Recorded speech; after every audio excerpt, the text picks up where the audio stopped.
The wind, a constant companion on the sprawling plains of the Montana Territory, had begun to whisper with an unusual intensity. Ethan Hayes, all of 20 years old and with more ambition than experience, felt it in his bones. It wasn't the usual playful gust that ruffled his sun-bleached hair or the steady breeze that carried the scent of sagebrush and distant pine. This was a different kind of wind, a low, mournful hum that spoke of something far more serious brewing on the horizon. He stood atop a small rise overlooking his modest ranch, a collection of weathered wooden structures huddled against the vast, indifferent landscape. His gaze swept across the fields where a handful of his cattle grazed, their forms small and vulnerable against the darkening sky. The sky itself was a bruised purple, heavy with unspoken threats. Clouds, thick and ominous, were rolling in from the north, swallowing the weak afternoon sun with alarming speed.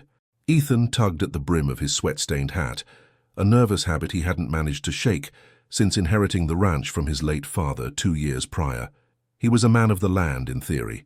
He understood the cycles of the seasons, the needs of the livestock, the quiet rhythm of ranch life.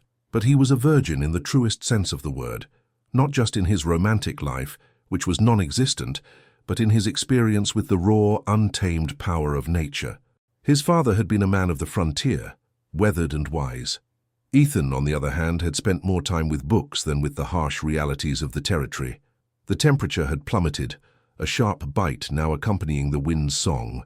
A few fat, icy flakes of snow began to drift down, hesitant at first, then growing bolder, peppering his worn denim jacket. He'd been warned about the suddenness of these northern storms, tales passed down by seasoned ranchers and stoic prospectors. But hearing them and experiencing them were two vastly different things. He urged his horse, a sturdy bay named Dusty, into a trot, heading back towards the main house. The barn, a more robust structure, offered better protection for the livestock, but the house was a fragile barrier against the fury that was clearly about to descend. He needed to secure loose shutters, stack firewood high, and double-check the seals around the windows. His father's instructions, etched into his memory, played on a loop. As he neared the homestead, the wind intensified, whipping dust and stray leaves into a frenzy. The few remaining pieces of sunlight were all but extinguished. The snow was coming down harder now, thick, swirling white curtains that began to obscure the familiar landscape. He could already see his barn roof disappearing under a growing white blanket. Panic, a cold, unwelcome guest, began to gnaw at him. His father had always been prepared for anything. He'd had a knack for anticipating nature's moods, a sixth sense Ethan sorely lacked. He remembered his father's calm, deep voice, reassuring him during his first blizzards.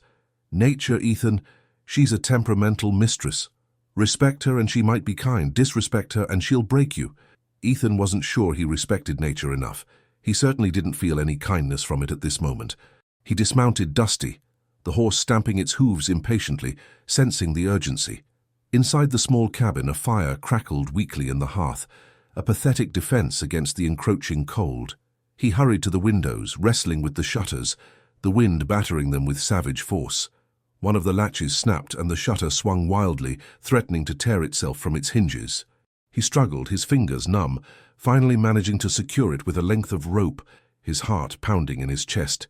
He worked feverishly, his movements clumsy with haste and a growing sense of dread. He piled more logs onto the fire, the flames leaping higher, casting flickering shadows on the rough-hewn walls. He checked the pantry: flour, beans, salted meat, a few precious jars of preserves. It was enough for a few days, maybe a week if he was frugal. But the storm seemed determined to last longer than that. He stepped outside briefly, the full force of the blizzard hitting him like a physical blow.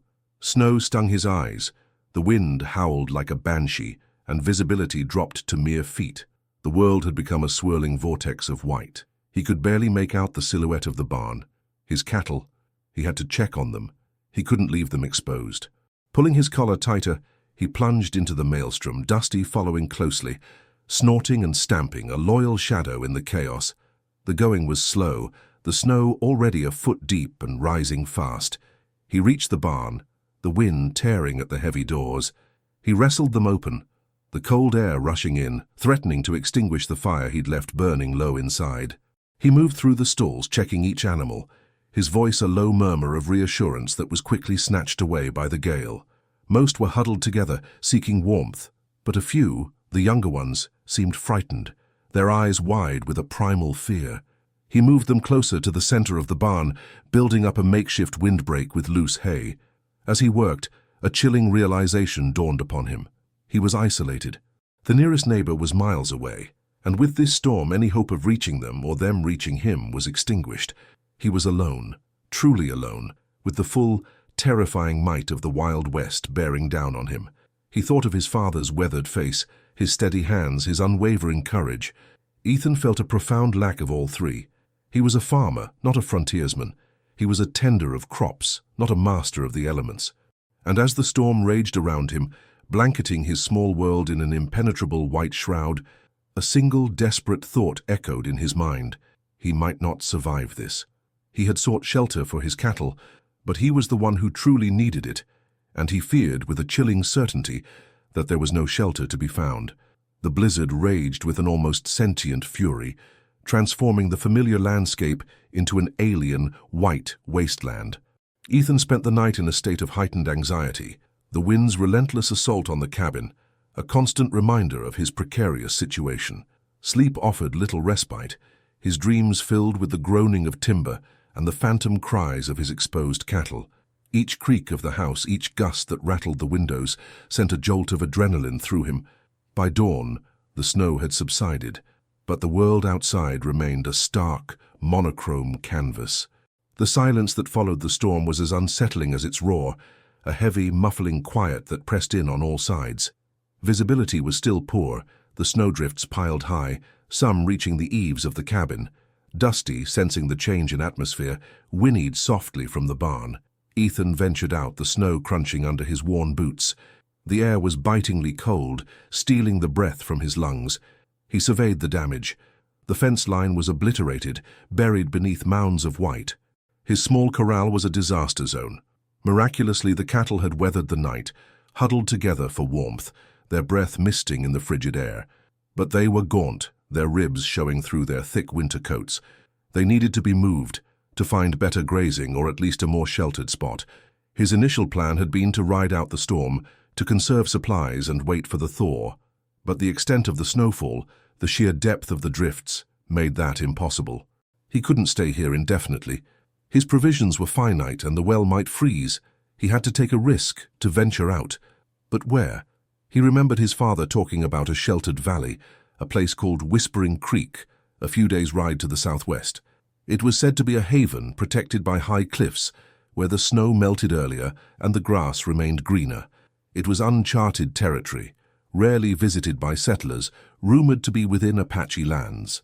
His father had warned him against venturing too far into such areas, but desperation was a powerful motivator. He knew the dangers. The Apache were a proud and territorial people. Encounters with them, especially for a lone white man, could be perilous. But the alternative was starvation, watching his herd dwindle and his own strength fade. He had to try. He spent the morning preparing. He gathered the meager supplies he could spare: dried meat, a sack of beans, a flint and steel, extra blankets and his father's old hunting rifle, a heavy, reliable piece he rarely used. He saddled Dusty, loading the supplies onto the horse's back. He checked the rifle's mechanism, the cold steel a comforting weight in his hands. He felt a tremor of fear, but it was tempered by a desperate resolve. As he prepared to mount, a flicker of movement caught his eye on the distant ridge. He squinted, his heart leaping into his throat. Was it a wolf, a cougar, or something else? He raised the rifle, his finger brushing against the trigger. But the movement was too deliberate, too upright to be an animal. He saw a flash of color, dark against the snow. He lowered the rifle, his breath catching. It was a person, a solitary figure, silhouetted against the stark white. Too far to discern details, but the posture, the way they moved with a fluid grace, spoke of someone at home in this brutal environment. He couldn't tell if it was a warning or an invitation. He hesitated. His father's warnings about the Apache echoed in his mind, but so did his father's words about respecting the land and its inhabitants. He decided against acknowledging the figure. If it was a scout, they had seen him. If they intended harm, they would have acted already. He turned Dusty back towards the homestead. his decision made. He would ride southwest towards Whispering Creek. He would take the risk. He spent the rest of the day trying to clear a path, a monumental task. He used Dusty to break through the worst drifts, his own efforts futile against the sheer volume of snow. It was slow, back-breaking work. By late afternoon, he'd made little progress, the vast white expanse seeming to mock his efforts. As the sun began its descent, painting the sky in hues of orange and violet, Ethan knew he couldn't make significant headway today. He would have to camp, exposed, or return to the relative safety of his cabin. The thought of the journey ahead weighed heavily on him. He was woefully underprepared, his knowledge of survival a thin veneer over a deep-seated inexperience. He looked back towards the ridge. The solitary figure was gone. Had he imagined it? Or had it been a sign, a silent warning to turn back? He dismissed the thought. He had to move forward. With a sigh that seemed to carry the weight of the world, he turned Dusty back towards his cabin. He would spend one more night, conserving his energy, and then at first light he would embark on his desperate gamble. He would ride into the unknown, a lone rancher seeking salvation, and perhaps, by some twist of fate, find it in the heart of Apache territory. The thought was both terrifying and oddly exhilarating. He was a virgin to this kind of trial, and the West was about to give him his harsh, unforgiving lesson. The second morning dawned with a brittle, clear sky, the sun glinting off the endless expanse of snow. The cold was still intense, a sharp, piercing chill that seeped into his very bones, but the wind had died down to a mournful whisper. Ethan felt a surge of renewed hope. The sky was clear, the air crisp, and the path ahead, though daunting, was visible. He ate a meager breakfast of dried jerky and cold beans, washing it down with a swallow of water that was beginning to develop a thin, icy film. He double-checked his supplies, his rifle and the worn leather saddlebags. His father's compass, a tarnished brass instrument, lay nestled in his palm, its needle a faithful, if sometimes fickle, guide. He had a general direction, but the specifics of the terrain, the hidden ravines and treacherous slopes were unknown. He mounted Dusty, the horse more eager now, sensing the need for movement. With a final glance at his abandoned, snowbound ranch, Ethan turned the bay towards the southwest. The journey was a relentless battle against the elements. Every step was an effort, the snowdrifts varying in depth, sometimes reaching Dusty's belly. The sun, though bright, offered little warmth, its rays reflected by the snow, creating a blinding glare that made it difficult to see.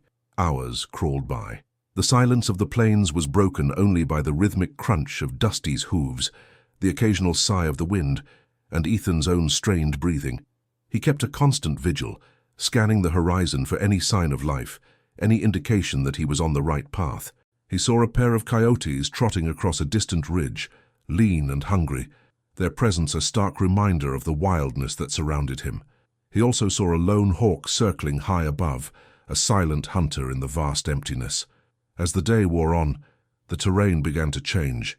The rolling plains gave way to more rugged hills, dotted with hardy, snow-laden pines. The air grew thinner, and the wind, though still a whisper, carried a sharper edge. He knew he was entering more remote territory, the kind his father had spoken of with a mixture of respect and caution.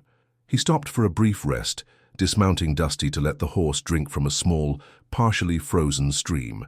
As he removed the saddle, his eyes caught something unusual nestled amongst the rocks. A small, intricately carved wooden bird. It was weathered, clearly old, but the craftsmanship was undeniable. It was unlike anything he had seen before. He picked it up, turning it over in his gloved hand. It felt smooth, warm even, despite the frigid air. He sensed no malice, no threat from it, only a strange, quiet presence. He tucked it into his saddlebag, a curious memento of this desolate land. He remounted Dusty, urging him onward. The sun was beginning to dip below the horizon, casting long, distorted shadows across the snow. He needed to find shelter for the night. His father's stories of Whispering Creek painted a picture of a sheltered valley, a place where one might find respite from the wind. He hoped he was getting closer. He crested a particularly steep ridge, and his breath hitched. Below him, nestled between towering, snow-capped peaks, lay a valley. It was a starkly beautiful sight, a patch of muted earth peeking through the white blanket.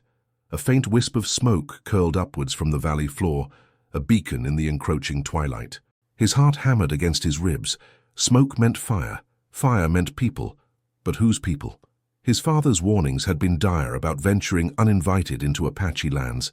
He knew he was approaching the edge of their territory, the territory his father had always steered clear of. He paused, Dusty sensing his hesitation. The smoke was a lure, a promise of warmth and safety, but also a potential danger. He could turn back, try to find a less populated area to make camp.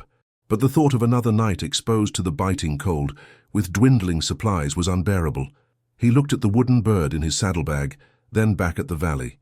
It was a gamble, a desperate one, but he was already committed. He tightened Dusty's cinch and began the careful descent into the valley, his eyes fixed on the thin plume of smoke, a silent prayer on his lips. He was stepping into the unknown, a world away from his familiar ranch, a world where the rules of survival were likely very different, and where the inhabitants might not welcome a stranger. The true test of his mettle, he suspected, was about to begin.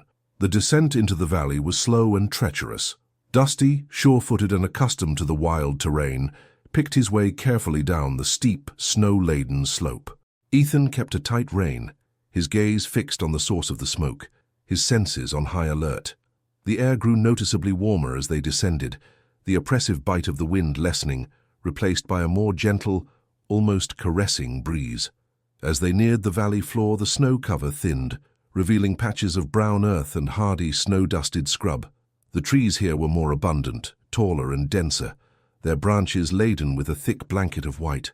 The smoke was now clearly visible, rising from a cluster of structures nestled amongst the trees, a stark contrast to the sparse, scattered homesteads of the white settlers he was accustomed to. He saw figures moving around the encampment, their forms distinct against the dimming light. They were undeniably Native American. His heart pounded a frantic rhythm against his ribs. He gripped his rifle, not in aggression, but in a primal instinct for self-preservation. He knew the stories, the prejudices, and the realities of the time. A lone white man stumbling into an Apache encampment was not a recipe for a friendly reception. He decided on a course of action. He would approach openly, but cautiously. No sudden movements, no aggressive posture. He would show himself from a distance, allowing them to see him before he was upon them. He reined Dusty to a halt at the edge of the tree line, where the forest met the open clearing of the encampment. He called out, his voice a little rough from disuse and nerves. "Hello? Is anyone there?"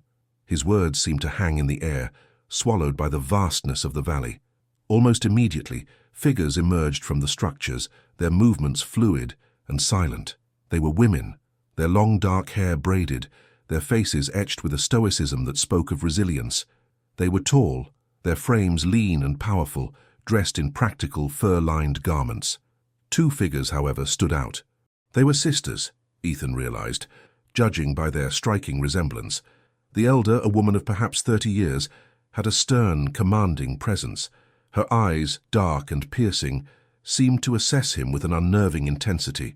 Her face was marked by a deep scar across her left cheekbone, a testament to a life of hardship. Beside her stood a younger woman, probably in her early 20s, her features softer, but her eyes held a spark of fierce intelligence, a coiled energy that hinted at a spirit as untamed as the land itself. She carried herself with a quiet confidence, her gaze sharp and curious. The elder sister spoke, her voice a low, resonant rumble, speaking in a language Ethan didn't understand. It was guttural, melodic, and utterly foreign. He could only stare, feeling a growing sense of unease. He held up his empty hands, palms outward, a universal gesture of peace. I mean no harm," he stammered, his English feeling inadequate and out of place. "My name is Ethan Hayes. I was caught in the storm. My ranch, it's buried. I need shelter." The younger sister exchanged a look with the elder, a silent conversation passing between them. Then, to Ethan's surprise, the younger sister spoke, her voice surprisingly clear, with a slight musical accent. "You speak English. You are far from your kind, white man." Ethan blinked, relief washing over him. "Yes, I am. The snow, it was terrible. I thought I would freeze." The elder sister remained silent, her gaze unwavering, assessing him. The younger one, Chayton, spoke again. "The storm was indeed fierce. Many creatures will not survive it." She gestured towards the encampment. "We have shelter, if you can earn it, but we do not offer it freely to strangers." "Earn it?" Ethan's brow furrowed. What could he possibly offer them in his current state? He was exhausted, cold, and his possessions were meager. I have some supplies, some dried meat, beans. I can help with work, if there is any.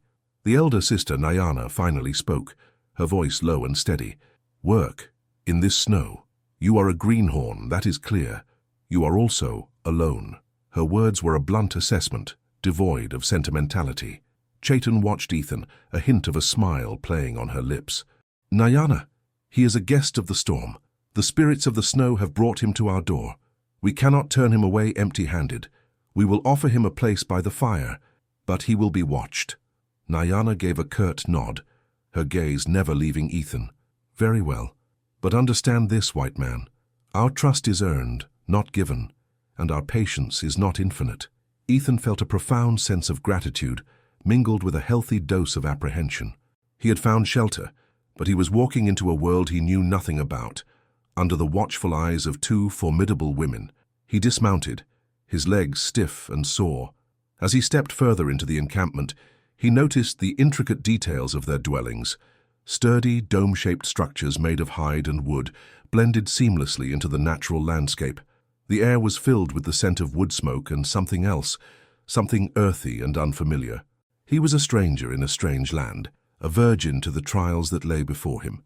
He had gambled on his journey, and it seemed, for now, he had won.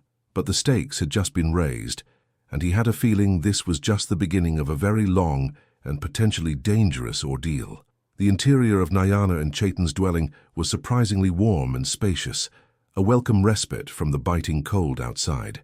The fire in the center of the room, fed by sturdy logs, cast a flickering golden light that danced across the walls adorned with animal hides and intricate beadwork.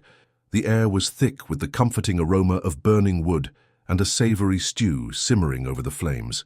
Ethan gratefully sank onto a thick woven rug near the fire, his chilled bones slowly beginning to thaw.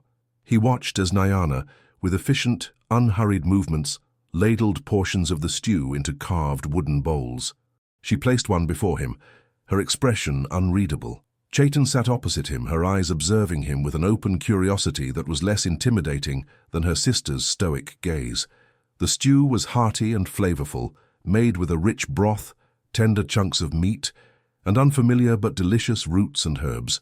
Ethan ate with a ravenous appetite, the warmth spreading through him, chasing away the lingering chill and the gnawing hunger. He offered a grateful nod to Nayana as he finished, but she merely grunted in acknowledgement. Despite the physical comfort, an undercurrent of tension permeated the atmosphere. The other women of the encampment, who had gathered to observe the stranger, maintained a polite distance, their glances often lingering on Ethan with a mixture of suspicion and wariness. He felt like an exhibit, a curiosity brought in by the storm. He was acutely aware of his foreignness, his pale skin and unfamiliar clothing standing out starkly against their own. Chaitan, sensing his unease, broke the silence. You are fortunate, Ethan Hayes. The storm was a harsh master. Many have perished in less severe weather. I know, Ethan replied, his voice still a little shaky. I am deeply grateful for your hospitality. He hesitated, then added, My ranch is some distance from here. I was hoping to find a sheltered valley. My father used to speak of one to the southwest. Nayana, who had been meticulously cleaning a knife, looked up, her dark eyes narrowing slightly. Whispering Creek? She asked, her voice low. Ethan's eyes widened. Yes, that's it. How did you know? Nayana's gaze flickered towards Chaitan, a subtle acknowledgement passing between them. This is our land. We know every stream, every ridge, every valley. Whispering Creek is protected. It is our winter refuge. A wave of relief washed over Ethan. He had stumbled upon exactly what he was seeking, albeit through a rather unconventional route. So it's safe there. Safe from the wind, perhaps, Nayana conceded.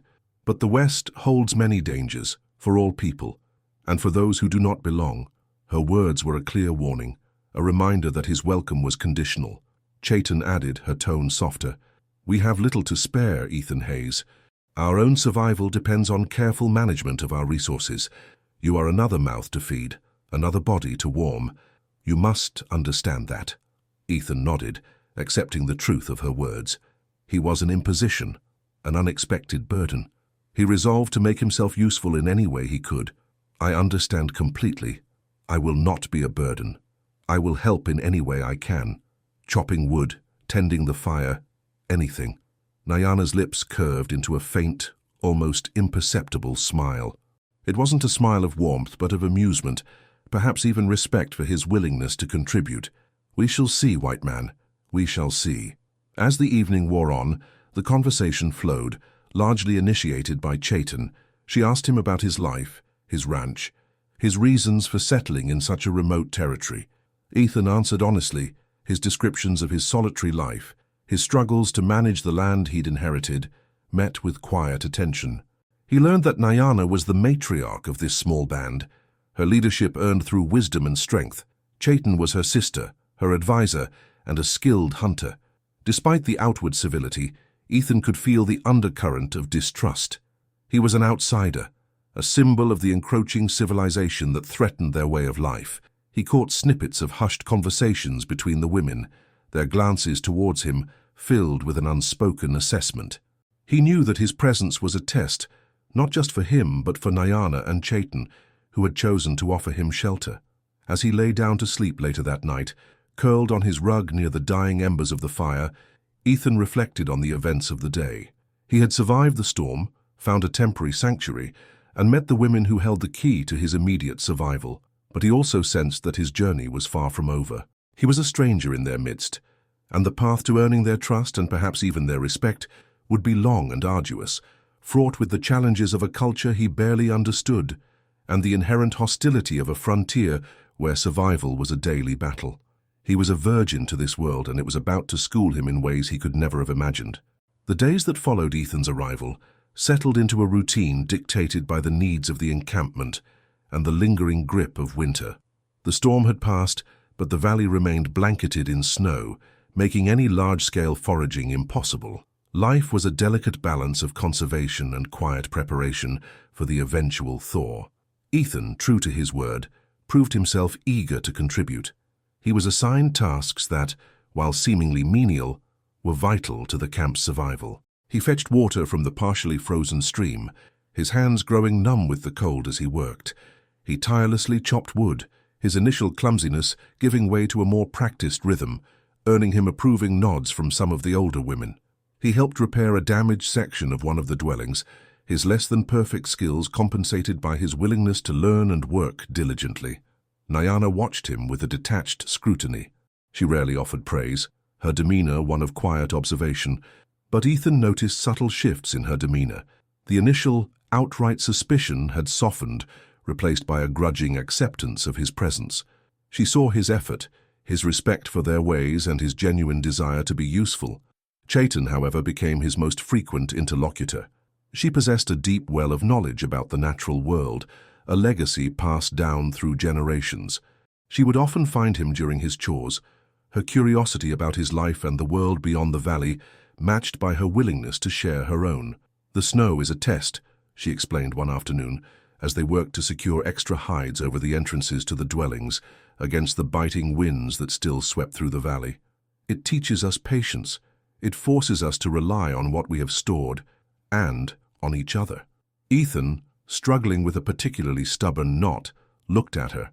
"It feels more like punishment than a lesson," he admitted, his fingers stiff with cold. Chaitan smiled, a genuine, warm expression that crinkled the corners of her eyes. "Perhaps it is both, but even in punishment, there is growth. Look." She pointed to a hardy evergreen pushing its way through a drift of snow. "It bends, but it does not break. It endures. That is resilience, Ethan Hayes. And that is what the winter demands of us." She also taught him about the plants that lay dormant beneath the snow, their medicinal properties, their edible roots. She showed him how to track the scarce game that ventured into the valley, explaining the subtle signs: a broken twig, a disturbed patch of snow, the faint scent on the wind. That told a story of movement.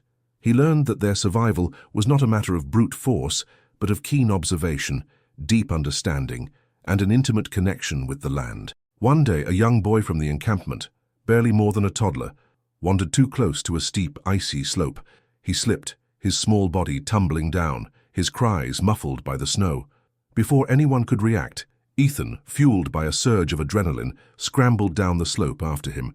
He reached the boy just as he came to a jarring halt near the bottom, thankfully unharmed, but terrified.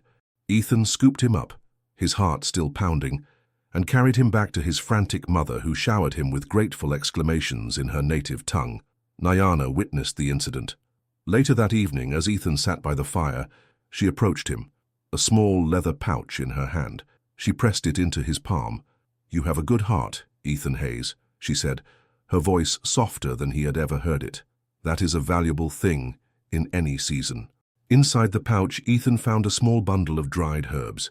He recognized some of them from Chaitan's lessons. "What is this for?" he asked. "For you," Nyana replied. "To help you when the cold bites deep or when your spirits are low. A small token of our acknowledgement. It wasn't a declaration of friendship, not by any stretch of the imagination, but for Ethan, it was a monumental step. It was a sign that he was no longer just an intruder, but someone who was beginning to earn his place, however temporary, in their world. He saw the flicker of pride in Chaitan's eyes as she watched the exchange, a silent affirmation that he was on the right path. He was learning more than just survival skills. He was learning about human connection, about resilience, and about the profound strength that lay not just in oneself, but in the bonds forged through shared hardship.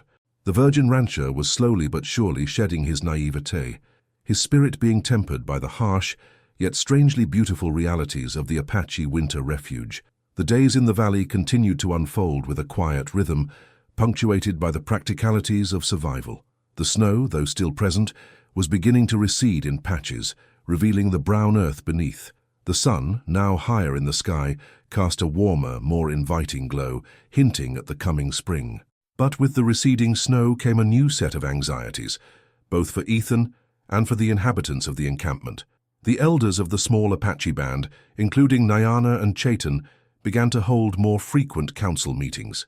Ethan, though not a direct participant, could sense the gravity of their discussions. He often saw them gathered around a fire, their faces serious, their voices low and intense. He overheard fragments of conversations that spoke of distant settlements, of encroaching settlers, and of the ever-present threat to their ancestral lands. One evening, as Ethan helped Chaitan mend a tear in a buffalo hide, she spoke of these concerns. The winter was long, but it kept many away. Now the snow melts and the world outside stirs. We hear whispers. Settlers are moving further west, claiming land that has always been ours. They do not understand. They do not respect. Ethan listened intently. He understood the plight of the settlers, too. Many were driven by desperation, seeking a new life, a chance to carve out their own piece of the American dream. But he also recognized the injustice of their expansion, the displacement and suffering it caused to the indigenous peoples. His father had always been fair-minded, advocating for respect and understanding between cultures, a sentiment that Ethan now echoed with a newfound urgency. "My father always said that this land belongs to everyone and to no one," Ethan offered, choosing his words carefully, "that there's enough for all if we learn to share. But I know that's not how it works out here." Chaitan sighed, her gaze distant. "Sharing requires understanding, and understanding requires a willingness to see beyond one's own needs. Many settlers see only land to be taken, resources to be exploited. They do not see the spirits that dwell here, the sacredness of the earth." Nyana joined them, her presence commanding attention. She carried a long, weathered bow, its string taut. "The young ones grow restless," she said, her voice a low rumble. "They speak of defending our lands, of driving back the settlers." Chaitan's eyes widened slightly. "Nyana, we cannot afford conflict. We are few, and the settlers have many, many weapons. And we have the land," Nyana countered, her gaze sharp. "We know it as they never will. We have our courage and our determination to protect what is ours." Ethan felt a knot of anxiety tighten in his stomach. He was caught between two worlds, his own people and the people who had offered him refuge. He knew the settlers, their motivations, their often brutal methods. He also knew the strength and resilience of the Apache. He saw the conflict looming, a storm gathering on the horizon, far more dangerous than any blizzard. He also began to feel a sense of responsibility, a loyalty to Nyana and Chaitan. They had shown him kindness, had offered him sanctuary when he was at his most vulnerable. He couldn't stand by and watch them be exploited or driven from their ancestral home. "Is there anything I can do?" Ethan asked, his voice earnest. I know some of the settlers. Perhaps I could speak with them, try to explain, try to reason with them." Nyana looked at him, a flicker of surprise in her eyes. "You would speak for us? To your own people?" "They are not all the same," Ethan said, remembering the words of his father. "Some are just trying to make a living. They might listen to reason, if it's presented properly." Chaitan nodded in agreement. "Ethan has a good heart, Nyana. He understands both sides. Perhaps he can be a bridge." Nyana considered this for a long moment, her gaze sweeping across the valley, then settling back on Ethan. The lines of her face seemed to deepen, etched with the weight of her decisions. "It is a dangerous path you offer to walk, Ethan Hayes. The settlers are unpredictable, and some of our own young men are impatient for action." "I understand the risks," Ethan replied, his resolve firming. "But I cannot stand by and do nothing. This valley, this encampment, it has become more than just a shelter to me. I owe you my thanks, and perhaps more than that." Nyana gave a slow, deliberate nod. "Very well, you may try, but be warned. The whispers of the outside world are growing louder, and the winds of change are blowing, carrying with them both hope and destruction. You must tread carefully, white man, very carefully." As the sun set, casting long shadows across the thawing valley, Ethan felt the weight of his decision. He had found more than just shelter. He had found a purpose. He was no longer just a lost rancher seeking refuge. He was a man caught between two worlds, tasked with the seemingly impossible mission of bridging the gap, of trying to foster understanding in a land defined by conflict.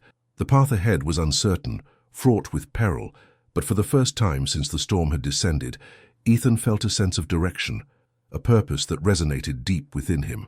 The air in the valley was crisp and alive with the subtle signs of approaching spring. The snow had retreated significantly, revealing muddy trails and the first brave shoots of green pushing through the thawing earth. Ethan, his heart a mixture of apprehension and resolve, prepared for his journey.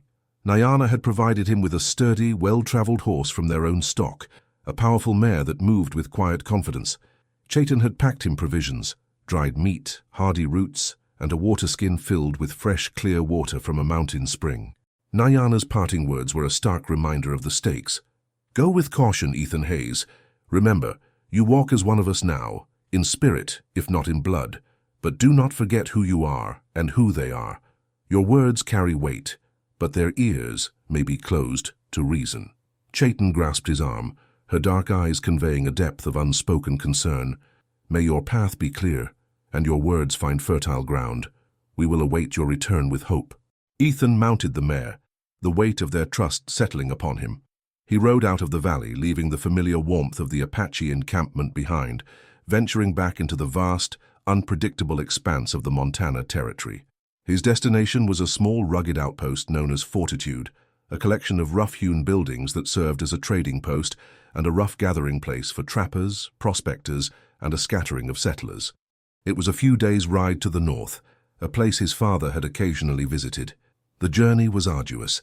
The thawing snow had turned the landscape into a muddy, treacherous morass. The rivers, swollen with meltwater, roared with an angry intensity, forcing him to find shallow crossings or make long detours. He encountered no one on his travels, the wilderness seeming to swallow him whole. He kept a constant watch, his senses honed by his time in the valley, listening for any sound that spoke of human presence, for good or ill. As he neared the region where Fortitude was rumored to be, he began to see signs of increased human activity, faint trails, discarded remnants of campfires, and the occasional distant smoke plume. His apprehension grew with each sign. He knew that the settlers in this area were known for their rugged individualism, their suspicion of outsiders, and their often violent disputes over land and resources. He spotted Fortitude from a distance, a cluster of log buildings huddled together, looking more like a collection of fortified sheds than a thriving settlement. A few horses were tethered outside the main building, a general store and saloon combined. The air carried the faint metallic tang of wood smoke and something else, the faint scent of whiskey and unwashed bodies. He approached slowly, Dusty, his own horse, now accompanying him, trotting faithfully by his side. As he rode into the dusty clearing, heads turned. Conversations stopped. The rough-looking men gathered outside the saloon, their faces weathered and hard, their eyes narrowing as they took him in. They were armed, their rifles and revolvers clearly visible. A burly man with a grizzled beard and a stained leather vest emerged from the saloon, wiping his mouth with the back of his hand. He eyed Ethan up and down, his gaze lingering on the Apache mare he rode. "Well now, looky here. Fancy getting yourself a painted pony, stranger?" His voice was laced with a rough, challenging tone. Ethan dismounted, trying to maintain a calm, non-confrontational demeanor. "Good day," he said, his voice steady. "My name is Ethan Hayes. I'm looking to speak with the person in charge here, if there is one." The man chuckled, a harsh, grating sound. "In charge? We're all in charge out here, sonny. But if you're looking for someone to chew the fat with, Silas runs this here establishment." He gestured with his chin towards the saloon. "And that there mare, she ain't from around these parts, is she?" Ethan felt a prickle of unease. The scrutiny was intense, bordering on hostile. "She's borrowed," he replied vaguely. "I was hoping to discuss the recent storm and the movements of settlers in the area." A murmur went through the assembled men. The word settlers seemed to spark a flicker of interest, and perhaps a degree of resentment. Silas, the proprietor, a shrewd-looking man with sharp eyes, emerged from the saloon. He was smaller than the bearded man, but carried an air of authority. "Storm, you say?" "We had our share of snow, but nothing like what you probably saw out west," Silas said, his tone polite but guarded. "And settlers, they're coming through. Some of them looking for good land, others just looking to cause trouble." He eyed Ethan's clothes, his clean-shaven face. "You don't look like a settler or a trapper. Who are you, really?" Ethan took a deep breath. This was it. The first hurdle. He had to tread carefully, choosing his words with the utmost precision. "I'm a rancher. My own place was severely damaged by the storm. I came down from the high country seeking shelter and supplies. I also heard talk of new arrivals, and I wanted to understand the situation. There are people, native peoples, who live in those lands.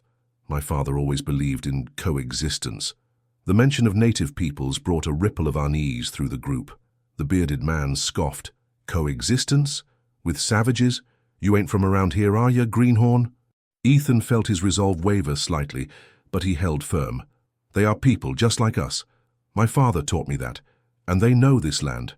They have a right to it, just as much as any of us." Silas stroked his chin, his eyes narrowed in thought. "Heard tell of some Apache up in the high valleys. Feisty bunch, from what I hear. Don't take kindly to trespassers." "They were kind to me," Ethan said, a quiet conviction in his voice. "When I was caught in the storm, they offered me shelter. They are not monsters." The bearded man let out a loud, derisive laugh. "Kind? To you? They probably just want to scalp you after they'd had their fill of your horse." The hostility was palpable, a thick, suffocating blanket. Ethan realized that simply stating his peaceful intentions would not be enough. He was facing ingrained prejudice, fear, and a deep-seated animosity towards Native Americans. He had made his first encounter, and it was far from the fertile ground he had hoped for. The whispers of the outside world were louder and more dangerous than he had anticipated. The hostility at Fortitude was a tangible force, a wall of suspicion and prejudice that Ethan found himself struggling to breach. The men, hardened by the unforgiving frontier, saw the world in stark, simplistic terms. Us versus them. His plea for understanding, his mention of the Apache's kindness, was met with derision and outright disbelief. Kindness? Apache kindness? The grizzled man who introduced himself as Jedediah sneered. "Son, you been snowblind too long. Those varmints ain't got no kindness in 'em. They scalp, they raid, they steal. That's all they know." Silas, the proprietor, remained more guarded, his eyes shrewdly assessing Ethan. He seemed less prone to outright aggression, but his skepticism was evident. "Your story's a tall one, Mr. Hayes. A white man taken in by Apache? Sounds like something out of a dime novel. You sure you weren't persuaded to say that?" Ethan felt a surge of frustration, but he knew that anger would be counterproductive. He forced himself to remain calm, to choose his words with deliberate care. "I understand your skepticism," he said, his voice measured. "I was a stranger, alone, caught in a blizzard. They could have let me die. They could have taken everything I own. Instead, they offered me shelter, food, and warmth. Nyana, the leader, and her sister Chaitan, they made that decision. I saw no malice in their eyes, only the harsh realities of survival, much like our own." He paused, letting his words sink in. He saw a few men shift uncomfortably, a flicker of doubt perhaps crossing their faces, but Jedediah remained unconvinced. "Survival means killing the other fella before he kills you, boy. That's the law of the West." "Is it?" Ethan countered, his voice gaining a quiet strength. "Or is that just the law we make for ourselves? My father always taught me to see the person, not just their skin color or their tribe. He believed that true strength lay not in conquest, but in understanding. And right now, there's talk of settlers moving into Apache territory, pushing them out. That's not coexistence, that's aggression." Silas leaned against the bar, a contemplative expression on his face. "Aggression? Or manifest destiny? We're building this country, Mr. Hayes. Making it civilized. But at what cost?" Ethan pressed. "Are we building it by driving people from their homes? By taking what isn't ours? Those lands have been their home for generations. They know them. They respect them. If we push them too hard, if we take too much, what do you think will happen?" Jedediah spat on the dusty ground. "They'll fight, and we'll fight back harder. That's how it's always been. And then we're no better than them," Ethan said, his voice quiet but firm. "We become the very thing we claim to despise. I came here hoping to find a way to foster understanding, to prevent unnecessary conflict. I know some of the Apache leaders, and I believe they are willing to talk, to find a way to share this land peacefully. But if we come at them with guns blazing, with demands and threats, then peace will be impossible." He looked directly at Silas. "You are the proprietor here. You have influence. I'm asking you to consider the consequences of our actions. Pushing them out will lead to bloodshed. It will make this land even more dangerous for all of us. Is that the future we want to build?" Silas met Ethan's gaze, his expression unreadable. He was a businessman, accustomed to assessing risk and reward. Ethan's words, though idealistic, held a kernel of hard truth. The territory was becoming more dangerous, and conflict, while potentially profitable for some, was ultimately destructive for all. "You speak of sharing," Silas said slowly. "It's a pretty word, Mr. Hayes, but out here it's usually the strong who take and the weak who give.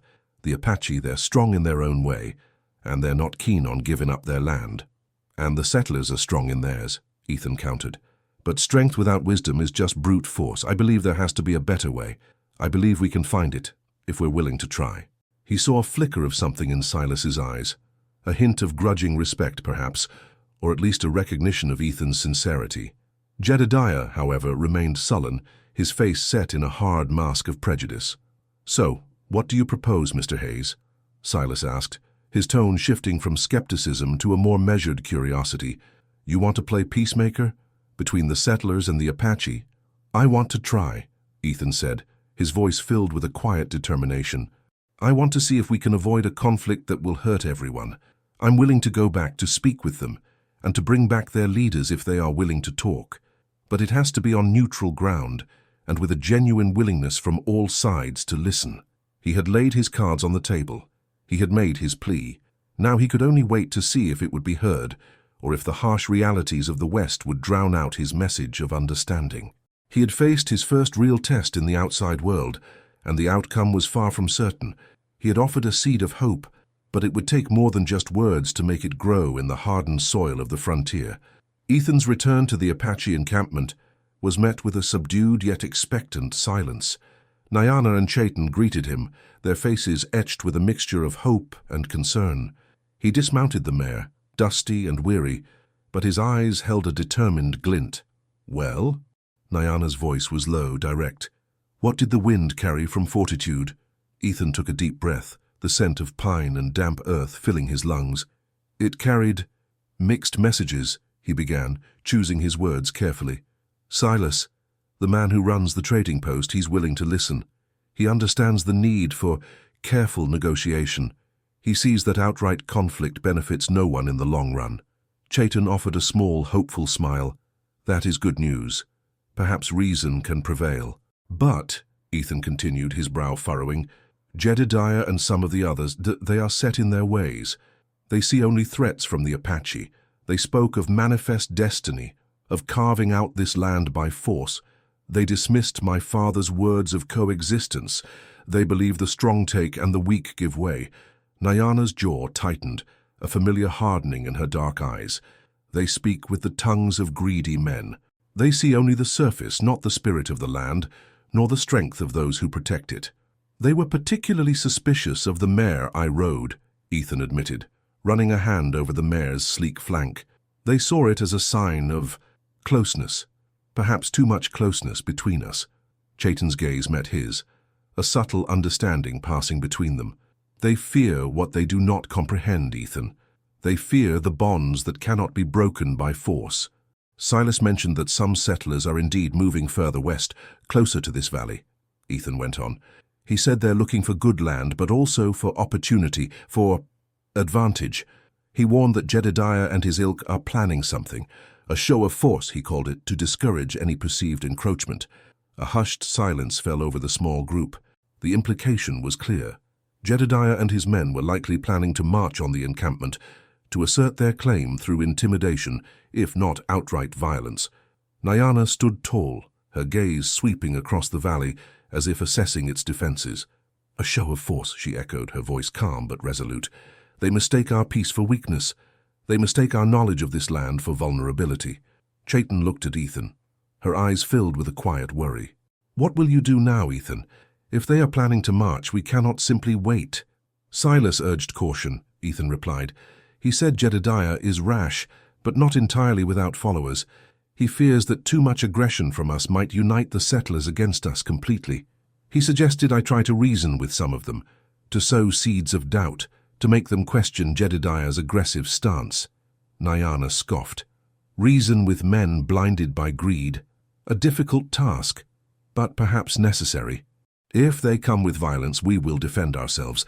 But if we can prevent it, if we can make them see the cost, then that is the path we must explore.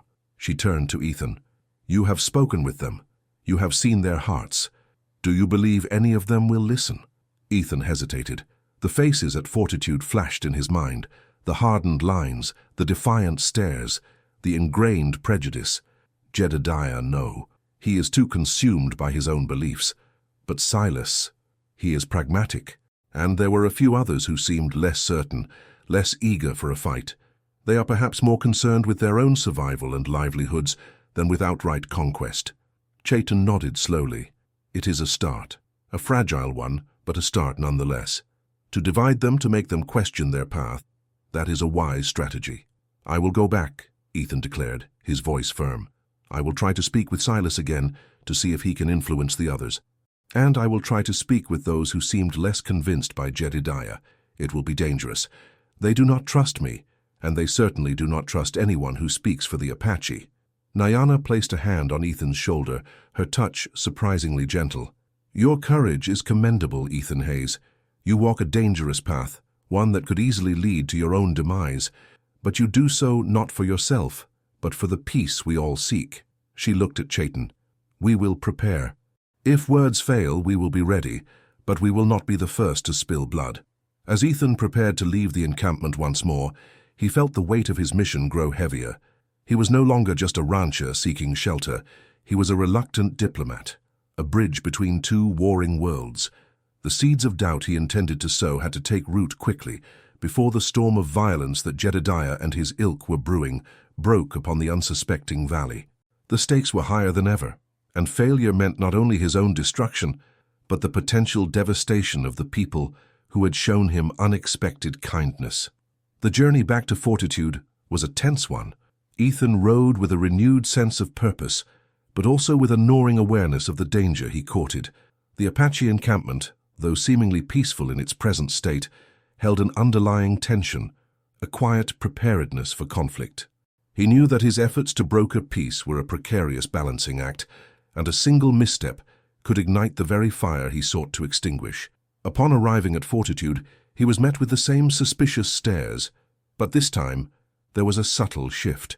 Some men averted their gaze, a sign perhaps of the seeds of doubt he had managed to sow during his previous visit. Jedediah, however, was still a formidable presence, his scowl deepening as Ethan approached the saloon.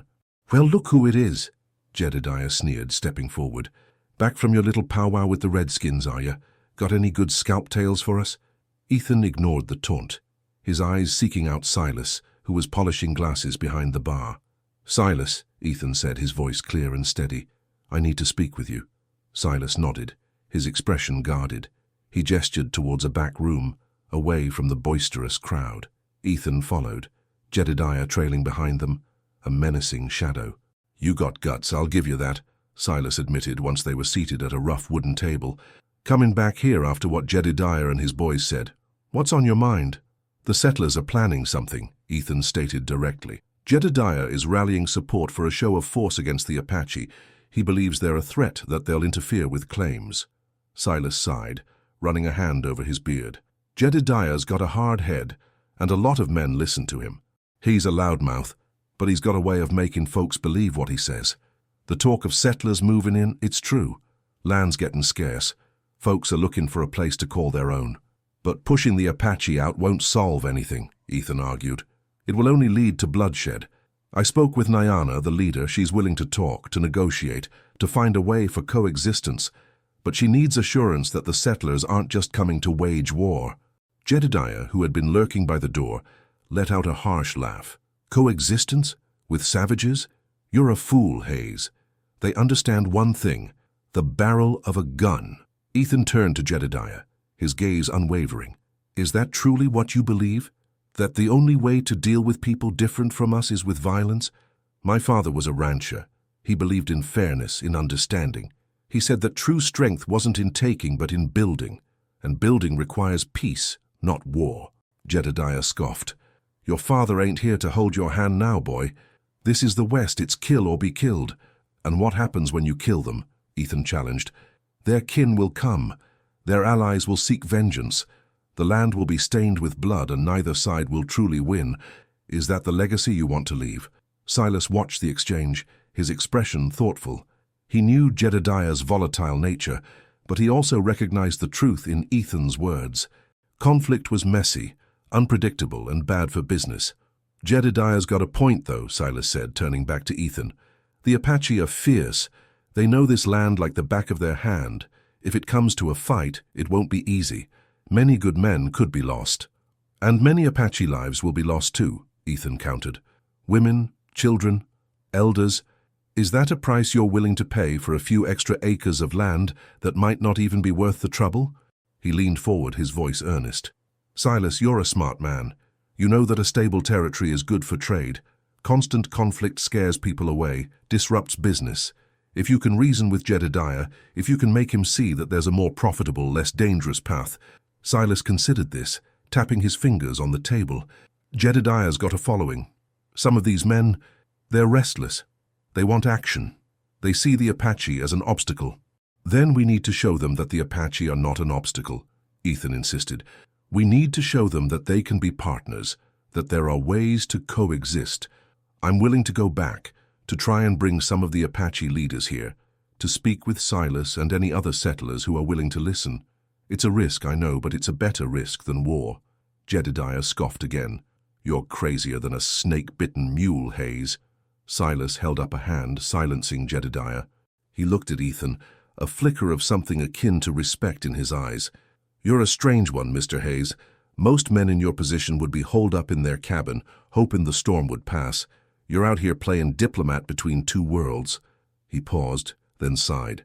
"All right, I'll talk to Jedediah. I'll try to cool him down, but I can't promise anything. These men, they're set in their ways, and the Apache ain't exactly known for being welcoming." "Just plant the seeds of doubt," Ethan urged. "Remind them of the cost of war. Remind them of my father's words. That's all I can ask." As Ethan left the saloon, Jedediah's suspicious glare followed him. He knew that his words had only created a ripple, not a wave. The current of prejudice ran deep. He had sown seeds of doubt, but whether they would take root in the hardened ground of the frontier remained to be seen. The game of words was a dangerous one, and he could only hope that he had done enough to avert the storm that was brewing. Days bled into weeks, and the thaw continued its relentless advance across the Montana Territory. The snow receded further, revealing the raw, untamed beauty of the land. Rivers, swollen with meltwater, roared with newfound energy, and the air, though still carrying a winter chill, was infused with the promise of spring. For Ethan, however, the passage of time brought a growing sense of unease. His efforts at fortitude had yielded little tangible progress. Silas had managed to temper Jedediah's immediate aggressive plans, But the underlying animosity remained, a simmering pot ready to boil over. Ethan had returned to the Apache encampment with a report that was less than encouraging. Nyana and Chaitan listened intently as he recounted his conversations with Silas and Jedediah. "Jedediah is a bull," Ethan explained, pacing the earthen floor of the dwelling. "He's stubborn, and he's got a following of men who are easily swayed by his bravado. Silas is more pragmatic, but even he seemed hesitant to outright confront Jedediah. He said he'd try to keep things calm, but he warned that the settlers are restless. They see the melting snow as an invitation to expand, to claim new territory." Nyana's expression was grim. "The scent of opportunity is strong for them. They do not smell the scent of blood that will surely follow their greed." Chaitan sat with her hands clasped, her brow furrowed. "Did you speak with any of the others, the ones who seemed less inclined to follow Jedediah?" "I tried," Ethan admitted, his voice heavy with disappointment. "I spoke to a few trappers who seemed more interested in their own business. They heard me out, but their primary concern was their own safety and trade. They see the Apache as unpredictable, and they don't want to get caught in the middle of any conflict. They advised me to stay away from Jedediah's crowd." The hope that had flickered within Ethan began to dim. He had gambled on reason, on the potential for understanding, but the harsh realities of the frontier seemed determined to override his efforts. He was beginning to fear that war was not a matter of if, but when. Nyana, ever stoic, broke the silence. "We have faced such threats before. Our people have survived many winters, many hostile encounters. We will prepare." Her words, though resolute, held a note of grim acceptance. The encampment began to buzz with a new energy, a quiet determination. The younger men sharpened their arrows, checked their bows, and practiced their movements with a practiced grace. The women gathered extra provisions, mended hides, and prepared medicinal herbs. Ethan, though not a warrior, offered his help wherever he could, mending tools, reinforcing structures, and keeping a constant vigil on the valley's approaches. One afternoon, as Ethan was helping Chaitan gather firewood, she paused, her eyes fixed on the distant ridgeline. "Do you see that, Ethan?" she asked, her voice barely a whisper. Ethan followed her gaze. High on the western ridge, a faint plume of smoke curled upwards, stark against the pale blue sky. It was too far to discern details, but the presence of smoke in such a remote area was unusual. "What do you think it is?" Ethan asked, a prickle of unease running down his spine. "It is a signal," Chaitan replied, her voice grave. "A signal from the settlers. They are close, closer than we thought." The news spread through the encampment like wildfire. The quiet preparations intensified. Nyana gathered the warriors, her voice a low, commanding rumble as she issued instructions. The younger women and children were moved to a more secluded, defensible part of the valley. Ethan felt a surge of fear, but it was tempered by a sense of duty. He had tried to prevent this, but now, faced with its inevitability, he would stand with Nyana and Chaitan. He checked his father's rifle, the heavy weight of it a familiar, albeit unsettling, comfort. That evening, as darkness descended, the Apache encampment was a hive of activity. The fires burned low, casting long, dancing shadows. The warriors moved with a silent efficiency, their faces painted with protective symbols, their bodies adorned with feathers and war paint. Nyana stood tall amongst them, her gaze fierce and unwavering. "They come," she announced, her voice resonating through the hushed valley. "The men from Fortitude. They come with greed in their hearts and hate in their eyes, but they come to our land, and we will defend it." Chaitan stood beside her sister, her expression a mixture of sorrow and fierce determination. Ethan stood near them, his heart pounding, the weight of his failed diplomacy heavy upon him. He had hoped to avert this, but the approaching shadow of conflict was undeniable. The words of reason had been drowned out by the shouts of aggression, and the valley, once a sanctuary, was now poised on the precipice of war. The peace he had sought had dissolved like mist in the morning sun, replaced by the grim reality of the approaching storm. The pre-dawn chill clung to the valley, a stark contrast to the simmering tension that permeated the Apache encampment. The signal smoke from the previous day had been a grim harbinger, and now the air thrummed with a palpable sense of anticipation. Nyana had stationed scouts along the valley's approaches, their silent movements a testament to their years of experience navigating this rugged terrain. Ethan, despite his lack of combat experience, felt a strange sense of purpose. He was no longer just a bystander. He had tried to broker peace and failed. Now he would stand with those who had offered him sanctuary. He checked his rifle, the familiar weight, a small comfort. His father's words echoed in his mind.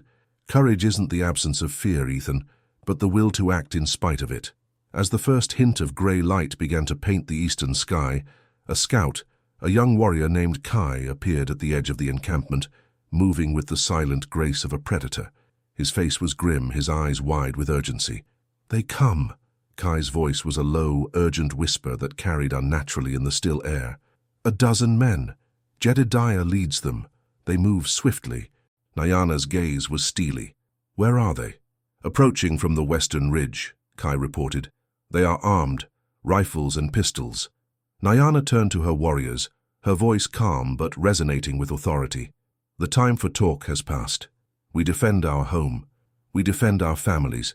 Fight with the courage of the mountain lion, the swiftness of the hawk. Protect this valley." A low murmur of assent rippled through the assembled warriors. Chayton stood beside Nyana, her hand resting on the hilt of a hunting knife. Her eyes, however, held a depth of sadness, a quiet grief for the inevitable loss that war brought. Ethan felt a cold dread grip him, but he forced it down. He was with the Apache now. He would fight alongside them. He positioned himself near Nyana and Chayton, his rifle held ready. He knew his own skills were limited, his aim uncertain, but he would do his best. The first sounds of the approaching settlers were not the crack of gunfire, but the rhythmic thudding of hooves growing louder, more menacing, as they descended into the valley. Jedediah's voice, rough and belligerent, carried on the wind. "Apache, come out and show yourselves. We're here to claim what's ours."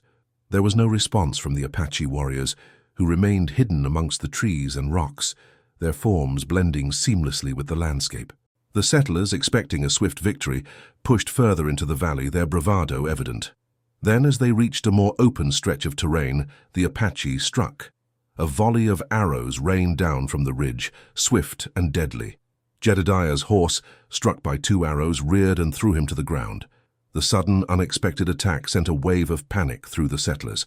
Ethan's heart pounded. He saw several Apache warriors, led by Kai, break from cover, moving with incredible speed and agility.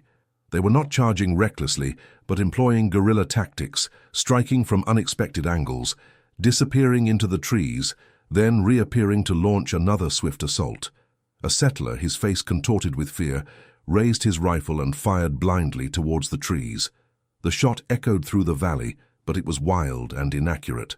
Ethan, seeing an opportunity, raised his own rifle and took aim at a settler who was attempting to flank the hidden Apache warriors. He squeezed the trigger, the shot deafening in the confined space. He saw the settler stumble and fall. He wasn't sure if he hit him, but the attempt had been made. The battle was chaotic, a swirling maelstrom of dust, arrows, and the occasional crack of gunfire. The Apache, despite being outnumbered, fought with a ferocity born of defending their home. They used the terrain to their advantage, their knowledge of the valley making them masters of ambush.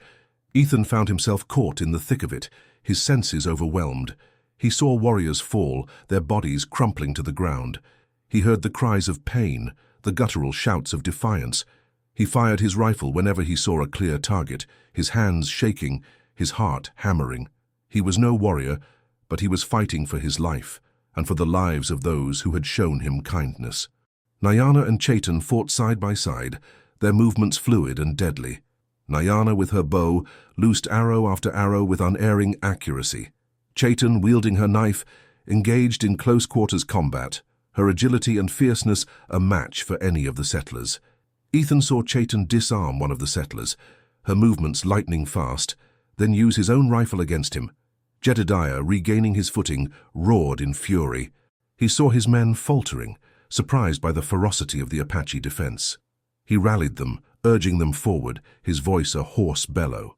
But the Apache warriors, a whirlwind of coordinated strikes and silent disappearances, were proving to be formidable opponents. The initial shock of the Apache attack had turned into a desperate struggle for survival for the settlers. The valley, once a place of refuge for Ethan, had become a battlefield, and the first strike had been delivered. The sounds of battle, a brutal symphony of shouts, gunfire, and the whiz of arrows, gradually subsided as the morning sun climbed higher in the sky. The initial ferocity of the Apache attack had caught the settlers off guard, forcing them into a desperate defensive struggle. Jedediah, his face a mask of rage and frustration, could see his men faltering. They had come expecting an easy victory, a swift subjugation, but they were met with a resistance far fiercer than they had anticipated. Nyana, observing the dwindling aggression of the settlers, signaled for a temporary lull. The Apache warriors melted back into the trees, their movements silent and swift, leaving the settlers disoriented and exposed. Jedediah, bleeding from a shallow wound on his arm, glared across the valley. He saw the unyielding determination in the eyes of the Apache, even from a distance. "Fall back!" Jedediah roared, his voice hoarse. "We'll regroup! This ain't over!"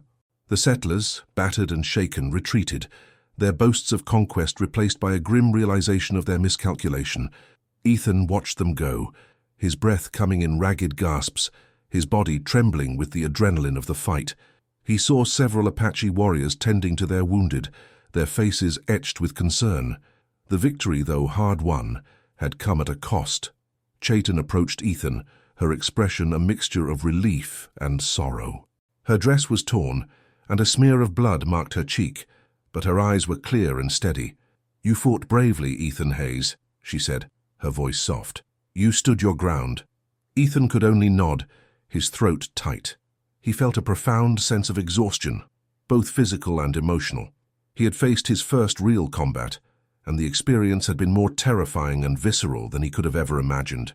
I did what I could," he managed to say. Nyana joined them, her gaze surveying the aftermath of the skirmish. "They will return," she stated, her voice devoid of emotion.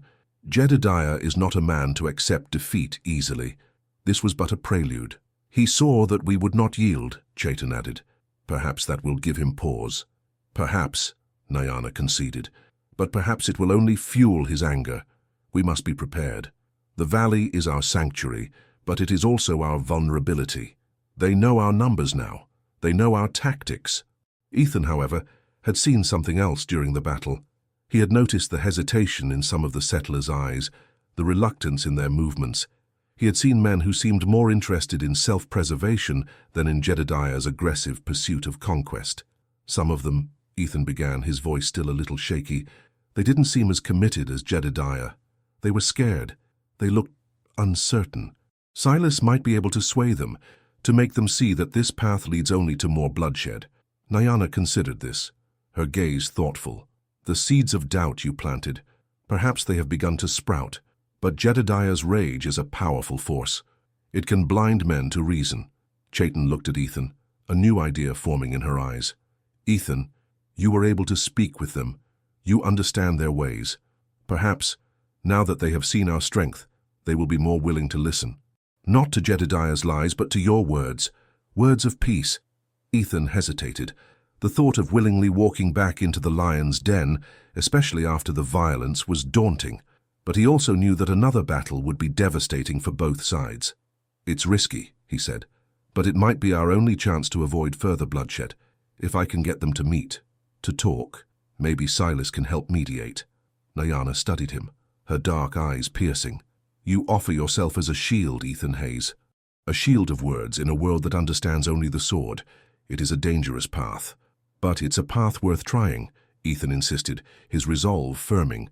"They saw our strength today. Now, we must show them our willingness to coexist. If they will not listen to reason, then we will be forced to fight.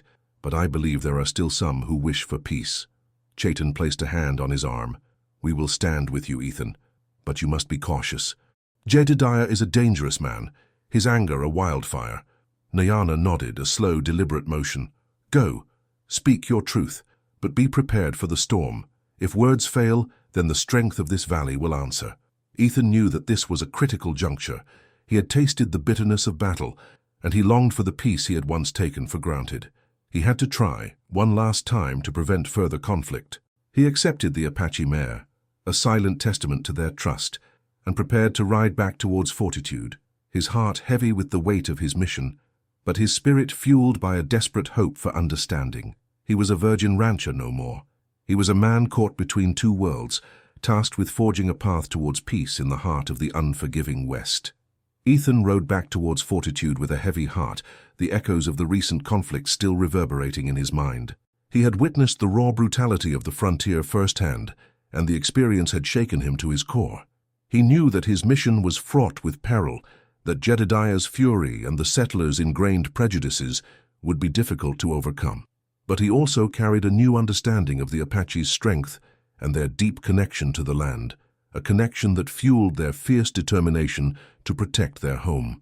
Upon his arrival at Fortitude, the atmosphere was palpably tense. The men who had participated in the skirmish were back, their faces grim, their eyes watchful. Jedediah, nursing his wounded arm, was more belligerent than ever, his anger a palpable force. Yet, Ethan also noticed a subtle shift in some of the other settlers. The swift and effective resistance of the Apache had clearly rattled them, planting seeds of doubt about the ease of their conquest. Silas, the proprietor of the trading post, met Ethan with a look of cautious relief. "You made it back," he said, his voice low. "Thought Jedediah might have taken a liking to your hide." "He wasn't pleased," Ethan replied, his gaze sweeping across the wary faces of the men gathered outside the saloon. "But I believe some of them are starting to see that this won't be an easy fight, and they're starting to question Jedediah's certainty." "Jedediah's stubborn," Silas admitted, wiping down the bar. "But he's also got a way of making folks listen. He's talking about a second push, stronger this time. Says he'll round up more men, bring more firepower." "That's exactly why I'm here," Ethan said, leaning closer. "I spoke with Nyana. She's willing to talk, to find a peaceful resolution, but she needs assurance that the settlers are willing to do the same. She's willing to send envoys to meet on neutral ground if Silas and other reasonable men here agree to it." Silas raised an eyebrow. "Envoys? From the Apache? To Fortitude?" He shook his head. "Jedediah and his boys would likely see that as an invitation for trouble. They wouldn't trust it." "Then perhaps not here," Ethan suggested quickly. "There's a place a few miles east of here, an old abandoned trapper's cabin. It's neutral territory, far enough from the encampment, far enough from the settlements, a place where both sides can meet without immediate threat." He saw a flicker of interest in Silas's eyes. Mediation was a business opportunity, and Silas was always looking for one, but he also knew the deep-seated animosity Jedediah harbored. "You're asking a lot, Mr. Hayes," Silas said slowly. "To get Jedediah to agree to meet, it'll be like pulling teeth." "But not impossible," Ethan pressed. "You saw his men today. They're not all eager for a war of attrition. They're scared, and they respect you, Silas. If you tell them that this is a chance for a peaceful resolution, that it's a smarter way to handle things, they might listen." Silas pondered this for a long moment, his gaze fixed on Ethan's earnest face. He recognized the sincerity in the young rancher's eyes, the genuine desire for peace. He also saw the potential for stability, for an end to the constant unrest that plagued the region. "All right," Silas finally said, a sigh escaping his lips. "I'll talk to Jedediah. I'll tell him what you've said. I'll tell him that a fight with the Apache is a costly one, and that there are those among us who'd rather make peace than spill more blood. But I can't guarantee he'll agree. He's a stubborn mule, that one." Ethan felt a surge of relief, however fragile. It was a small victory, but a victory nonetheless. "Thank you, Silas. That's all I can ask. Just try to make him see reason." Silas nodded. "I'll do my best, but you better be ready for whatever comes next. If this meeting happens, it's going to be a powder keg. And you, Mr. Hayes, you'll be standing right in the middle of it." Ethan spent the next few days in a state of anxious anticipation. He stayed at the edge of Fortitude, observing, listening. He heard snippets of conversations, saw the heated debates between Jedediah and his supporters, and the more measured discussions among those who seemed more hesitant. Silas, true to his word, was working his influence, playing on the settlers' fears of continued conflict and their desire for stability. Finally, word came. Silas had managed to convince Jedediah to agree to a meeting, albeit with a heavily armed escort and under duress. The meeting was set for the following day at the abandoned trapper's cabin, a neutral ground as Ethan had suggested. Ethan felt a profound sense of relief, mingled with a healthy dose of apprehension. He had managed to secure a chance for peace, but he knew that the path ahead was still fraught with danger. He had successfully negotiated a fragile truce, a small window of opportunity. Now, it was up to both sides to prove that they were willing to step through it. or to let it slam shut, plunging the valley into an even bloodier conflict. He had played his hand, and now the future rested on the willingness of men, both red and white, to listen to the quiet voice of reason. The abandoned trapper's cabin stood like a silent sentinel on a small windswept plateau, equidistant from the Apache encampment and the rough cluster of buildings that comprised Fortitude. The structure itself was little more than a collection of weathered logs, its roof sagging, its single door hanging precariously on rusted hinges. Yet, it was this very isolation, this air of forgotten history, that made it the perfect neutral ground. Ethan arrived first, riding the Apache mare. He surveyed the surroundings, the vast expanse of rolling hills and distant snow-capped peaks stretching out before him. The air was crisp, carrying the scent of pine and damp earth. He felt a sense of peace here, a quiet that was a stark contrast to the simmering tension of both the valley and Fortitude. He dismounted, letting the mare graze on the sparse winter grass, and entered the cabin. It was bare, cold, and smelled of dust and disuse, but it offered a sanctuary from the overt hostility that defined both his former life and his current predicament. He waited, the silence amplifying the thrumming of his own heartbeat. He knew that the Apache delegation, led by Nyana and Chaitin, would arrive shortly. Their approach would be silent, their movements coordinated and stealthy, a testament to their mastery of the wilderness. He also knew that Jedediah and his men would arrive with much less subtlety, their heavy boots and boisterous pronouncements a stark contrast to the Apache's quiet presence. As the sun began its slow descent, casting long shadows across the plateau, Ethan heard the faint sound of approaching horses. He stepped outside, his hand resting on the worn stock of his father's rifle, not in aggression, but as a precautionary measure. The Apache delegation emerged from the trees like apparitions, their forms blending with the landscape until they were almost upon him. Nyana walked with an unyielding dignity, her gaze sharp and assessing. Chaitin followed, her eyes conveying a quiet strength, her presence a subtle support to her sister. They were accompanied by two seasoned warriors, their faces stoic, their bows held loosely but ready. Nyana acknowledged Ethan with a curt nod. "You have done well to bring us here, Ethan Hayes," she said, her voice low and resonant. "Now we wait for the others. May their hearts be as open as this valley." Moments later, the sound of heavy hoofbeats and rough voices announced the arrival of the settlers. Jedediah rode at the forefront, his face set in a grim, determined expression. He was flanked by several of his most hardened followers, their rifles held loosely, but within easy reach. Silas was among them, his usual shrewdness tempered with a visible unease. As the settlers approached, palpable tension filled the air. The Apache warriors remained still, their eyes fixed on the newcomers. Jedediah's gaze swept over the Apache delegation, his lips curling into a sneer as he spotted Ethan among them. "Well, well," Jedediah sneered, reining in his horse. "Look who's playing both sides of the fence. Fancy meeting you here, Hayes." Ethan stepped forward, his voice calm and steady despite the tremor of apprehension he felt. "Jedediah, Silas, we are here to talk, to find a way forward." Silas dismounted, his movements deliberate. He gestured towards the cabin. "This place is neutral. No weapons drawn unless absolutely necessary. We agreed to talk. Let's try to keep it civil." Jedediah grunted, but he slowly lowered his rifle, his men following suit. The Apache, in turn, relaxed their bows, though their watchful eyes never left the settlers. Nyana stepped forward, her voice clear and strong. "We have shared this land for generations. We know its rhythms, its spirits. We have watched your people arrive, seeking new homes. We do not wish for conflict. We wish only for peace and for the respect of our ancestral lands." Jedediah scoffed. "Respect? You speak of respect when your warriors attacked my men. You call that talk? Your men came with aggression in their hearts," Nyana countered, her gaze unwavering. "They threatened our homes, our families. We defended ourselves. We have the right to protect what is ours." "This land is open for settlement," Jedediah retorted, his voice rising. "It's the law of the land, its manifest destiny." Ethan stepped forward, his heart pounding. "Manifest destiny does not have to mean bloodshed, Jedediah. My father always believed that there was enough land for all if we learned to share. The Apache have lived here for centuries. They know this land, its resources, its dangers.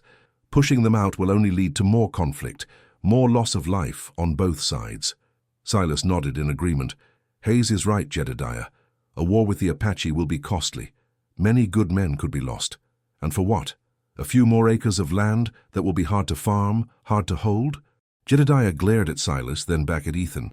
He saw the conviction in Ethan's eyes, the quiet strength of Nyana, and the unspoken understanding passing between them.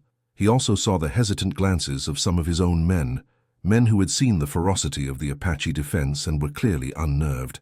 "So what do you propose?" Jedediah demanded, his voice laced with suspicion. "You want us to just turn around and go home?" "No," Nyana said, her voice firm. "We propose a boundary, a line that marks where your settlements end and our lands begin, a line that both sides agree to respect. We can share resources, trade peacefully. We can coexist, as Ethan's father believed." The proposal hung in the air, a fragile seed of hope in a landscape of mistrust. The settlers exchanged uneasy glances. The idea of defined boundaries, of sharing resources, was foreign to their aggressive expansionist mindset. Yet the memory of the battle, the evident strength of the Apache, and the pragmatic reasoning of Silas had clearly made an impact. Ethan watched the faces, searching for any sign of acceptance, any glimmer of hope. The air was thick with unspoken tension, the fragile truce balanced precariously on the edge of a knife. This meeting at the neutral ground was a critical step, but the true test lay in whether these men, hardened by the frontier, could truly embrace a future built on compromise, or if the lure of conquest would ultimately prevail. The air around the abandoned trapper's cabin remained thick, with a charged silence after Nyana's proposal. The settlers, led by Jedediah, exchanged uneasy glances, their usual boisterous confidence replaced by a wary skepticism. Silas, ever the pragmatist, observed the scene with a keen eye, gauging the mood of his men. Ethan felt the weight of the moment pressing down on him, the fate of the valley hanging precariously in the balance. Jedediah, his face a mask of resentment, finally broke the silence. "Boundaries, respect? You expect us to just trust your word, Apache?" He spat the word out like an insult.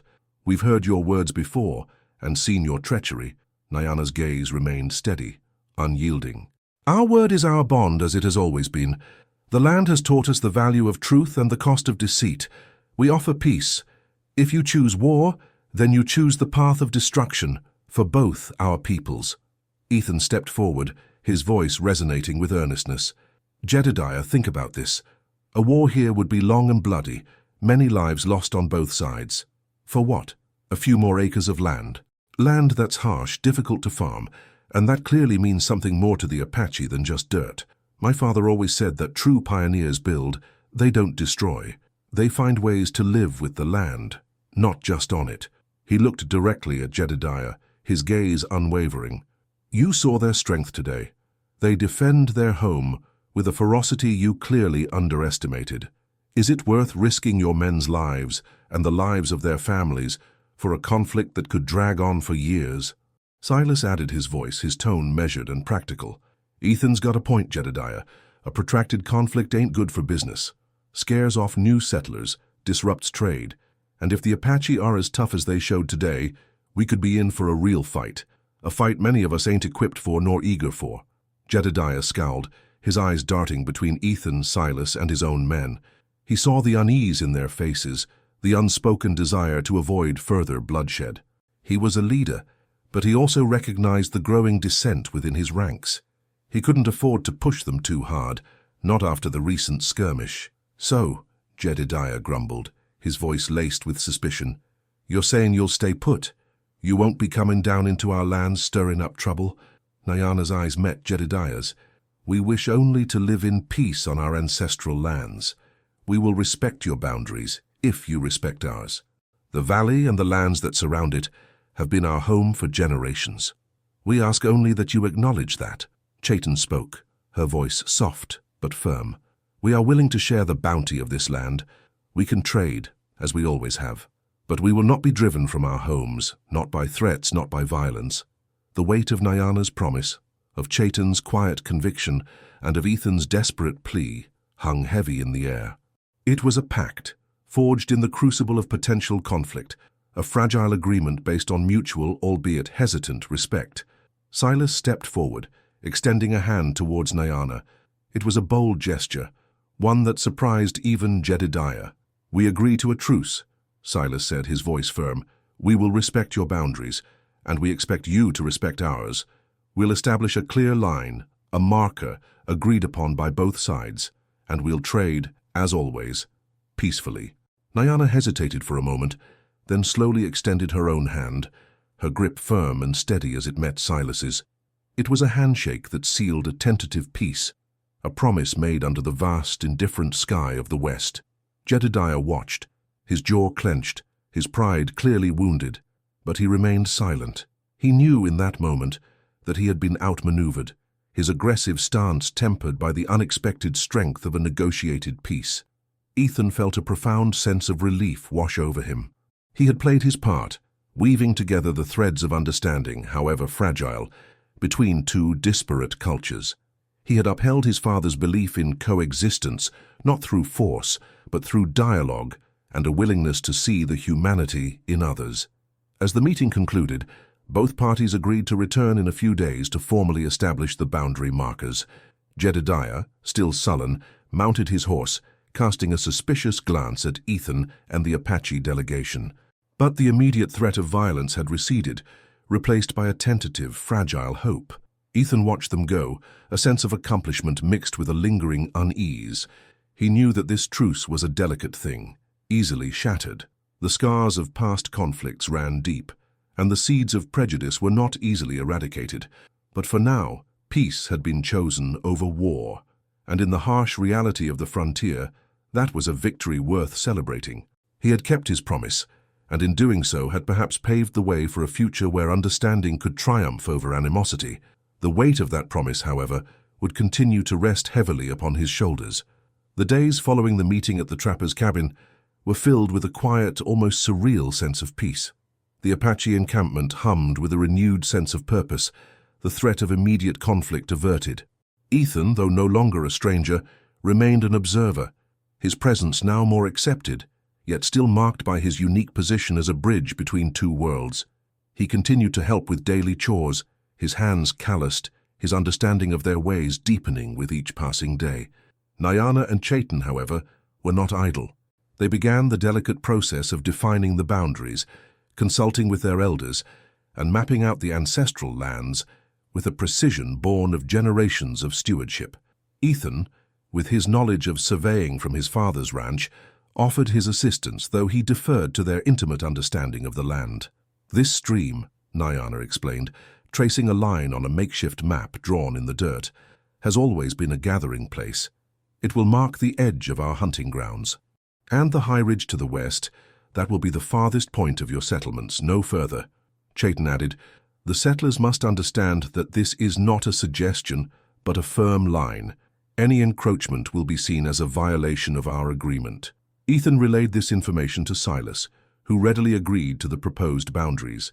Silas, it seemed, had found a vested interest in maintaining this fragile peace, seeing it as beneficial for trade and the overall stability of the region. He, in turn, began to communicate these boundaries to the settlers, emphasizing the agreement made and the potential consequences of violating it. The process of marking the boundaries was a painstaking one. Ethan, accompanied by Nyana and Chaitan and a small contingent of Apache warriors, rode along the proposed line. They marked prominent trees with distinctive carvings, placed cairns of stones at key junctures, and noted landmarks with an unerring accuracy. It was a physical manifestation of the trust, however tentative, that had been forged. During these expeditions, Ethan found himself spending more time with Chaitan. Their conversations, initially focused on practical matters, began to drift towards more personal topics. She spoke of her dreams, her frustrations with the encroaching world, and her deep love for her people and their traditions. Ethan, in turn, shared more about his past, his hopes for his own ranch, and his growing respect for the Apache way of life. One afternoon, as they paused by a clear, gurgling stream, Chaitan looked at him, her dark eyes soft. "You have brought a strange peace to our valley, Ethan Hayes. You came as a stranger, caught by the storm, and now you help us find a path forward." Ethan felt a warmth spread through him, a sense of belonging he hadn't experienced before. "You and Nyana gave me shelter when I had nowhere else to go. You showed me kindness when I was lost and afraid. I owe you a debt I can never fully repay." Chaitan smiled, a genuine, radiant smile. Perhaps this is the way of things. When two streams meet, they do not fight. They merge and become stronger. Yet, beneath the surface of this newfound camaraderie, a lingering distrust persisted. While Silas had agreed to the boundaries, Jedediah remained a dissenting voice. He grumbled about the Apache's cunning, about the perceived weakness of the agreement, and about the generosity of the land he felt was being given away. Ethan caught wind of his discontent, of his attempts to rally support among the more radical settlers, fueling their resentment and suspicion. "Jedediah still speaks of his men," Ethan confided in Nyana one evening. "He doesn't believe this truce will hold. He's looking for any excuse to break it." Nyana's gaze was sharp. "His anger is a fire that burns within him. It is difficult to extinguish. But we have made our promise. We will hold to it, but we will also remain watchful." The boundary markers, though officially agreed upon, were a constant reminder of the fragile nature of their peace. The settlers saw them as limitations, the Apache as sacred lines of demarcation. The land itself, so recently a battleground, was now a silent witness to the uneasy coexistence. Ethan knew that his role as a bridge was far from over. He had helped to forge a promise, but now he had to help ensure it was kept, navigating the treacherous currents of distrust and resentment that still flowed beneath the surface of their hard-won peace. The fragile peace that had settled over the valley was a welcome respite, but Ethan couldn't shake the unsettling feeling that it was precarious. Jedediah's discontent was a persistent hum in the background, a dark cloud threatening to break. Silas, though committed to the agreement, remained cautious, aware of Jedediah's influence among the more aggressive settlers. One evening, as Ethan was returning from checking on some straggler cattle near the newly established boundary line, he saw it, a faint flicker of movement in the trees just beyond the marked territory. He halted Dusty, his heart leaping into his throat. He squinted, straining his eyes in the fading light. It was too deliberate to be an animal. It was the silhouette of a man, moving stealthily. He recognized the distinctive, rough-hewn clothing, the way he moved with a furtive urgency. It was one of Jedediah's men, a man named Clem, known for his blind loyalty to Jedediah and his deep-seated distrust of the Apache. Clem was crossing the boundary, not openly, but with a clear intention of skirting the edge of Apache hunting grounds. Ethan's mind raced. This was a direct violation of the agreement, a calculated act of defiance. He knew that if the Apache discovered this, the truce would shatter. Nyana had been adamant about respecting the boundaries. He turned Dusty, urging him into a gallop back towards the Apache encampment. He had to warn them, to prevent a confrontation that could ignite the valley into open warfare. He rode as fast as he could, the wind whipping past him, his heart pounding with urgency. He reached the encampment, breathless, and found Nyana and Chaitan near the central fire, discussing plans for the upcoming planting season. "Nyana! Chaitan!" Ethan gasped, dismounting quickly. "There's trouble! Jedediah's men! One of them, Clem. He's crossed the boundary. He's moving through the hunting grounds." Nyana's eyes immediately narrowed, her calm demeanor replaced by a steely resolve. "Crossed the line? Alone?" "Yes," Ethan confirmed. "He was moving stealthily, trying not to be seen. I think he's trying to provoke something or perhaps scout for weaknesses." Chaitan's face was etched with worry. "If our warriors find him, they will not be able to restrain themselves. They have seen too much disrespect." "That's why I came to you," Ethan said urgently. "We need to handle this without an open confrontation. If the Apache warriors confront him, Jedediah will use it as an excuse to break the truce entirely. He'll claim the Apache attacked his men." Nyana considered this, her gaze distant, her mind clearly strategizing. "Jedediah seeks to sow discord. He will not be satisfied until the peace is broken. If we confront Clem, he will claim victimhood. If we ignore him, he will continue to trespass and eventually provoke a true conflict." Chaitan looked at Ethan. "What do you propose, Ethan? You know their ways. You know Jedediah." Ethan thought for a moment, recalling Jedediah's pride, his need to be seen as strong, his distrust of anyone who wasn't aligned with him. "We need to make him look foolish, not like a victim. We need to show that his actions have consequences, but without resorting to violence that he can exploit." He turned to Nyana. "What if we intercept him? Not to harm him, but to make him look incompetent, to show that he cannot trespass without consequence, but without creating a martyr for his cause. Nyana's lips curved into a faint, almost imperceptible smile. It was a rare sight, and it conveyed a hint of understanding. "You think like a fox, Ethan Hayes. How would you propose we do this?" "We could have a few of your swiftest warriors follow him, keep him under observation," Ethan suggested.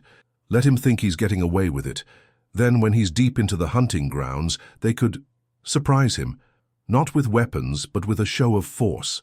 Perhaps they could liberate his horse, leave him to walk back. That would be an embarrassment, a humiliation, but not an act of aggression he could use to justify war." Nyana nodded slowly. To strip him of his pride, rather than his life. An interesting strategy. It would be a clear message: you cannot trespass, but it would not give Jedediah the martyr he craves. Chayton looked at Ethan, a hint of admiration in her eyes. "You have learned much, Ethan. You understand the balance of our world." "I've learned from the best," Ethan replied, offering a humble smile. He knew this was a risky gamble. Jedediah's pride was a volatile thing, and humiliation could sometimes breed more rage than outright violence. But it was a chance to maintain the peace, to avoid a war that would devastate the valley and all its inhabitants. He had played his part in brokering the truce, and now he had to play a part in preserving it, even if it meant confronting the treacherous whispers of a man who seemed determined to break it. The Apache warriors, led by the swift and cunning Kai, moved with a silent efficiency that belied the urgency of their mission. They shadowed Clem, Jedediah's loyal follower, as he crept through the edges of the Apache hunting grounds. Clem, blinded by his own ambition to prove the Apache's untrustworthiness, moved with a reckless disregard for the established boundaries, convinced that his stealth would go unnoticed. He carried a rifle, not to hunt, but as a symbol of his defiance, his presence a deliberate act of provocation. Ethan, Nyana, and Chayton watched from a vantage point overlooking the area, their hearts pounding with a mixture of apprehension and anticipation. Ethan had explained his plan to Nyana, to humiliate Clem, not to harm him, thereby denying Jedediah the justification he craved for breaking the truce. Clem, convinced he was undetected, ventured deeper into the hunting grounds, his eyes scanning the terrain with a false sense of security. He moved with a clumsy haste, his movements betraying his inexperience in the wild. He paused occasionally, listening, but the Apache warriors, masters of stealth, remained hidden, their presence a silent, unseen threat. As Clem reached a small clearing where a cluster of ancient pines stood sentinel, Kai signaled to his warriors. They emerged from the trees not with arrows nocked or war cries raised, but with an unnerving, silent presence. They surrounded Clem, their dark eyes fixed on him, their bows held loosely, but their intent clear. Clem froze, his rifle dropping slightly, his face paling as he realized he had been discovered. He looked around wildly, his bravado dissolving in the face of the silent, formidable warriors. He had expected a fight, a chance to claim victimhood. Instead, he was met with an unnerving calm. Kai stepped forward, his expression unreadable. He spoke in a low, guttural language, but his gestures were clear. He pointed to the boundary marker, then back to Clem, his meaning unmistakable. "You have trespassed." Clem, still clutching his rifle, stammered, I didn't mean no harm. Just looking." Kai's gaze remained steady. He then gestured towards Clem's horse, a sturdy, well-fed animal. The Apache warriors moved with a swift, practiced synchronicity. Before Clem could react, they had gently but firmly relieved him of his rifle, placing it carefully by a tree. Then, with surprising gentleness, they led his horse away, its reins held by two warriors who began to guide it back towards fortitude. Clem stood alone, disarmed and bewildered, surrounded by silent warriors whose expressions conveyed no malice, only a quiet, unnerving power. He looked at his rifle, then at the retreating figures of the Apache warriors leading his horse away. He was not harmed, not threatened with violence, but he was stripped of his means of escape, his symbol of defiance, and his potential claim of victimhood. He was left standing in the middle of the Apache hunting grounds, disarmed and on foot, a lone figure facing the vastness of the wilderness.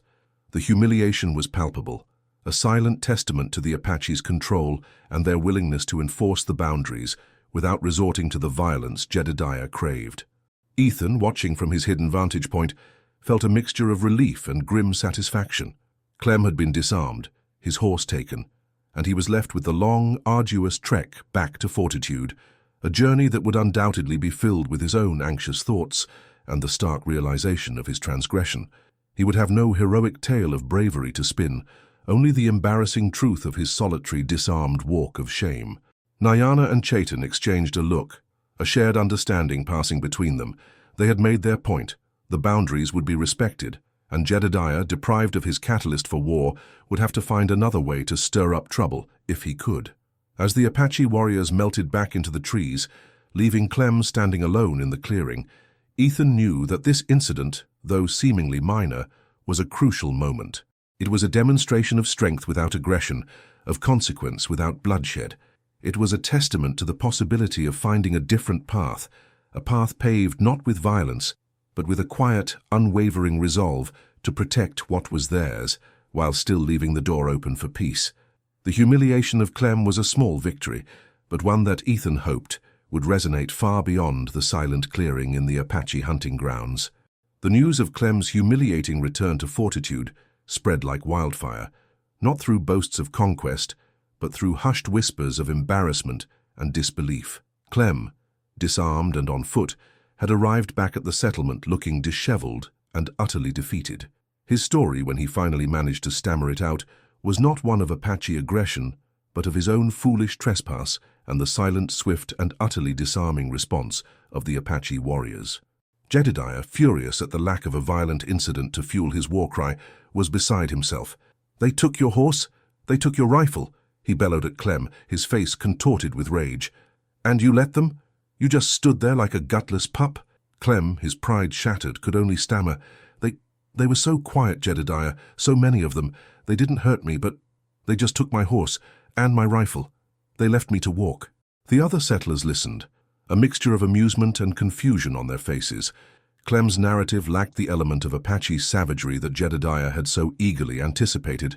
Instead, it painted a picture of swift, decisive action that, while intimidating, was not overtly violent.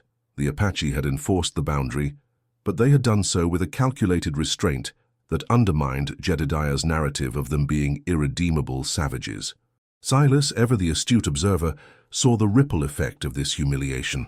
Jedediah's influence, while still potent, had taken a significant hit. The men who had been hesitant about conflict now had a tangible example of the Apache's capability to enforce their boundaries without resorting to outright war. Clem's embarrassment served as a cautionary tale, a stark reminder that further provocations might not result in the desired outcome of a full-blown conflict. "See," Silas said to Jedediah, his voice calm but firm, "they ain't looking for a fight. They're looking to protect their land. They showed Clem the consequences of trespassing, but they didn't kill him. That ain't the act of savages, Jedediah. That's the act of people who want peace but will defend their own." Jedediah glared at Silas, his pride wounded. "You're softening, Silas, just like that greenhorn rancher. You let them talk you into their ways."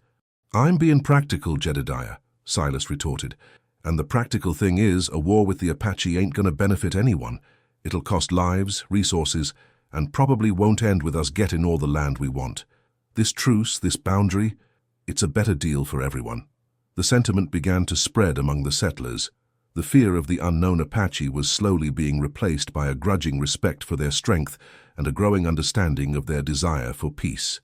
Ethan's words, combined with Nyana's firm diplomacy and Chaitan's quiet wisdom, were beginning to take root.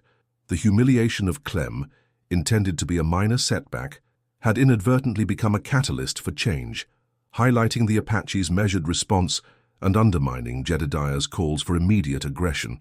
Ethan, observing this shift from the Apache encampment, felt a sense of cautious optimism. He knew that Jedediah would not give up easily, but the tide was beginning to turn. The whispers of treachery were being replaced by murmurs of pragmatic coexistence. The valley, once a potential battlefield, was slowly transforming into a place where two cultures, however different, might find a way to live side by side. He had played his part, and the consequences of that single act of humiliation were rippling outwards, slowly but surely, changing the landscape of the frontier.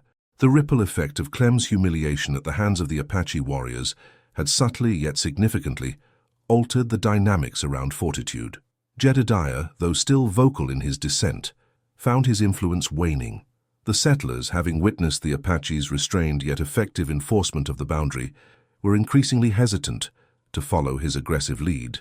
Silas, seizing the moment, actively promoted the idea of coexistence, emphasizing the potential for peaceful trade and the dangers of renewed conflict. Ethan, now a familiar and respected figure in the valley, found himself spending more time in communication with Silas. Their discussions, once focused on averting disaster, now revolved around establishing a more formal framework for trade and interaction. Silas, ever the businessman, recognized the economic potential of a stable relationship with the Apache. They possessed knowledge of the land, its resources, and its inhabitants, knowledge that could be invaluable to the settlers. "We need to set up regular trade days," Silas suggested to Ethan during one of their meetings near the boundary line. "A designated spot, perhaps near the old trapper's cabin, where both sides can meet without tension. Bring goods, trade fairly. It'll be good for everyone." Ethan relayed this proposal to Nyana and Chaitin. Nyana, ever cautious, agreed, but with reservations. "Trade can foster understanding," she stated, "but it can also breed new forms of conflict, if not conducted with honesty and respect. We will agree to regular meetings, but our warriors will escort our people, ensuring their safety." Chaitin added, "And we will bring our finest crafts, our knowledge of herbs and remedies. We have much to offer, but we will not be exploited. Our goods will be traded fairly for fair value." The first official trade gathering was held a few weeks later, near the trapper's cabin. Ethan and Silas met with Nyana, Chaitin, and a delegation of Apache men and women. The atmosphere was one of cautious curiosity. The settlers brought manufactured goods, tools, cloth, salt, while the Apache offered intricately beaded moccasins, woven baskets, medicinal herbs, and skillfully tanned hides. Ethan, acting as an informal mediator, facilitated the exchanges. He saw firsthand the respect that began to develop as both sides engaged in fair trade. Settlers marveled at the craftsmanship of the Apache goods, while the Apache admired the durability and utility of the settlers' tools. Jedediah and his loyal followers remained at a distance, their skepticism palpable, but even they could not deny the apparent success of the gathering. However, the uneasy peace was not without its challenges. Occasional minor disputes arose, a misunderstanding over the value of goods, a settler straying too close to the boundary line, a perceived insult. Each incident required careful mediation, with Ethan and Silas working alongside Nyana and Chaitin to de-escalate tensions and reinforce the principles of the agreement. Ethan found himself increasingly drawn to Chaitin. Their shared experiences, their commitment to peace, and their growing mutual respect had blossomed into something deeper. Their conversations, once filled with the practicalities of survival and diplomacy, now often strayed into discussions of their personal lives, their hopes, and their dreams. He admired her strength, her intelligence, and her unwavering connection to her people. She in turn seemed to find solace and understanding in his presence, a rare connection to the world beyond her own. One evening, under a sky ablaze with stars, Ethan and Chaitin sat by the boundary line, a silent testament to their shared efforts. "It is a strange thing," Chaitin mused, her voice soft, "to find peace after so much conflict. It feels fragile." "All peace is fragile," Ethan replied, his gaze fixed on the distant lights of fortitude. "It requires constant tending, constant effort, but I believe with people like Silas and Nyana, and even you and I, we can keep it alive." He looked at her, the starlight illuminating her features. "I never imagined I would find this as out here, in a place I thought only held hardship and danger." Chaitin smiled, a gentle, knowing smile. "The West holds many surprises, Ethan Hayes. It tests us, it breaks us, but sometimes it also helps us find ourselves." The valley was no longer just a place of refuge. It was becoming a testament to the possibility of coexistence. The uneasy neighbors, once on the brink of war, were slowly learning to navigate their differences, laying the groundwork for a future built not on fear, but on a fragile yet burgeoning understanding. The weight of the promise made at the trapper's cabin was being carried forward day by day, trade by trade, conversation by conversation. The valley settled into a rhythm of uneasy coexistence. The regular trade gatherings, though still marked by a degree of caution, became a symbol of the fragile peace. Silas and Nyana, along with Ethan and Chaitin, acted as the primary mediators, their commitment to the agreement a steadying influence against the lingering distrust that still simmered beneath the surface. Jedediah and his faction remained a disgruntled minority, their protests increasingly falling on deaf ears as more settlers recognized the benefits of the established order. Ethan, his ranch still in disrepair but no longer his sole focus, found himself increasingly involved in the complex tapestry of the valley's evolving social fabric. He continued to assist with surveying and land management, his practical skills proving invaluable. But it was his growing connection with Chayton and his understanding of the Apache way of life that truly shaped his new identity. He spent hours with Chayton, learning more about their traditions, their history, and their deep spiritual connection to the land. She shared stories of her ancestors, of their resilience in the face of hardship, and of their unwavering commitment to their people. Ethan, in turn, shared tales of his own family, of his father's quiet wisdom, and his own aspirations for building a sustainable future in this challenging territory. Their bond deepened, forged in shared experiences and a mutual respect that transcended their cultural differences. One afternoon, while helping Chayton gather medicinal herbs in the foothills, she spoke of a past tragedy that had deeply scarred her people. "Long ago," she began, her voice tinged with sadness, "before many of your people came, there was a great drought. Our lands suffered, our herds dwindled. Many were lost. It was a time of great testing." She paused, her gaze distant. "My own mother. She was lost during that time, trying to find water for her people." Ethan listened intently, the unspoken weight of her words conveying a depth of sorrow that resonated with him. He understood that the Apache's resilience was not born of an easy existence, but forged in the fires of immense hardship and loss. He realized that his own struggles with his ranch, though significant to him, paled in comparison to the historical trials his hosts had endured. "My father always told me that understanding the past is key to building a better future," Ethan said softly, "that the struggles of our ancestors shape who we are, but they do not have to dictate our destiny." Chayton met his gaze, a flicker of appreciation in her eyes. "Your father was a wise man, Ethan. His spirit lives on in you." As the seasons began to turn, and the valley bloomed with the vibrant colors of spring and summer, a sense of cautious optimism settled over the community. The trade gatherings became more frequent, the exchanges more amicable. Even some of Jedediah's former staunch supporters began to attend, their initial suspicion slowly giving way to a grudging acceptance of the prevailing peace. However, the shadows of the past were never entirely forgotten. Whispers of past skirmishes, of broken promises, and of lingering resentments would occasionally surface, threatening to disrupt the delicate balance. Jedediah, though less vocal, still harbored his resentment, his silence a more dangerous threat than his outward bluster.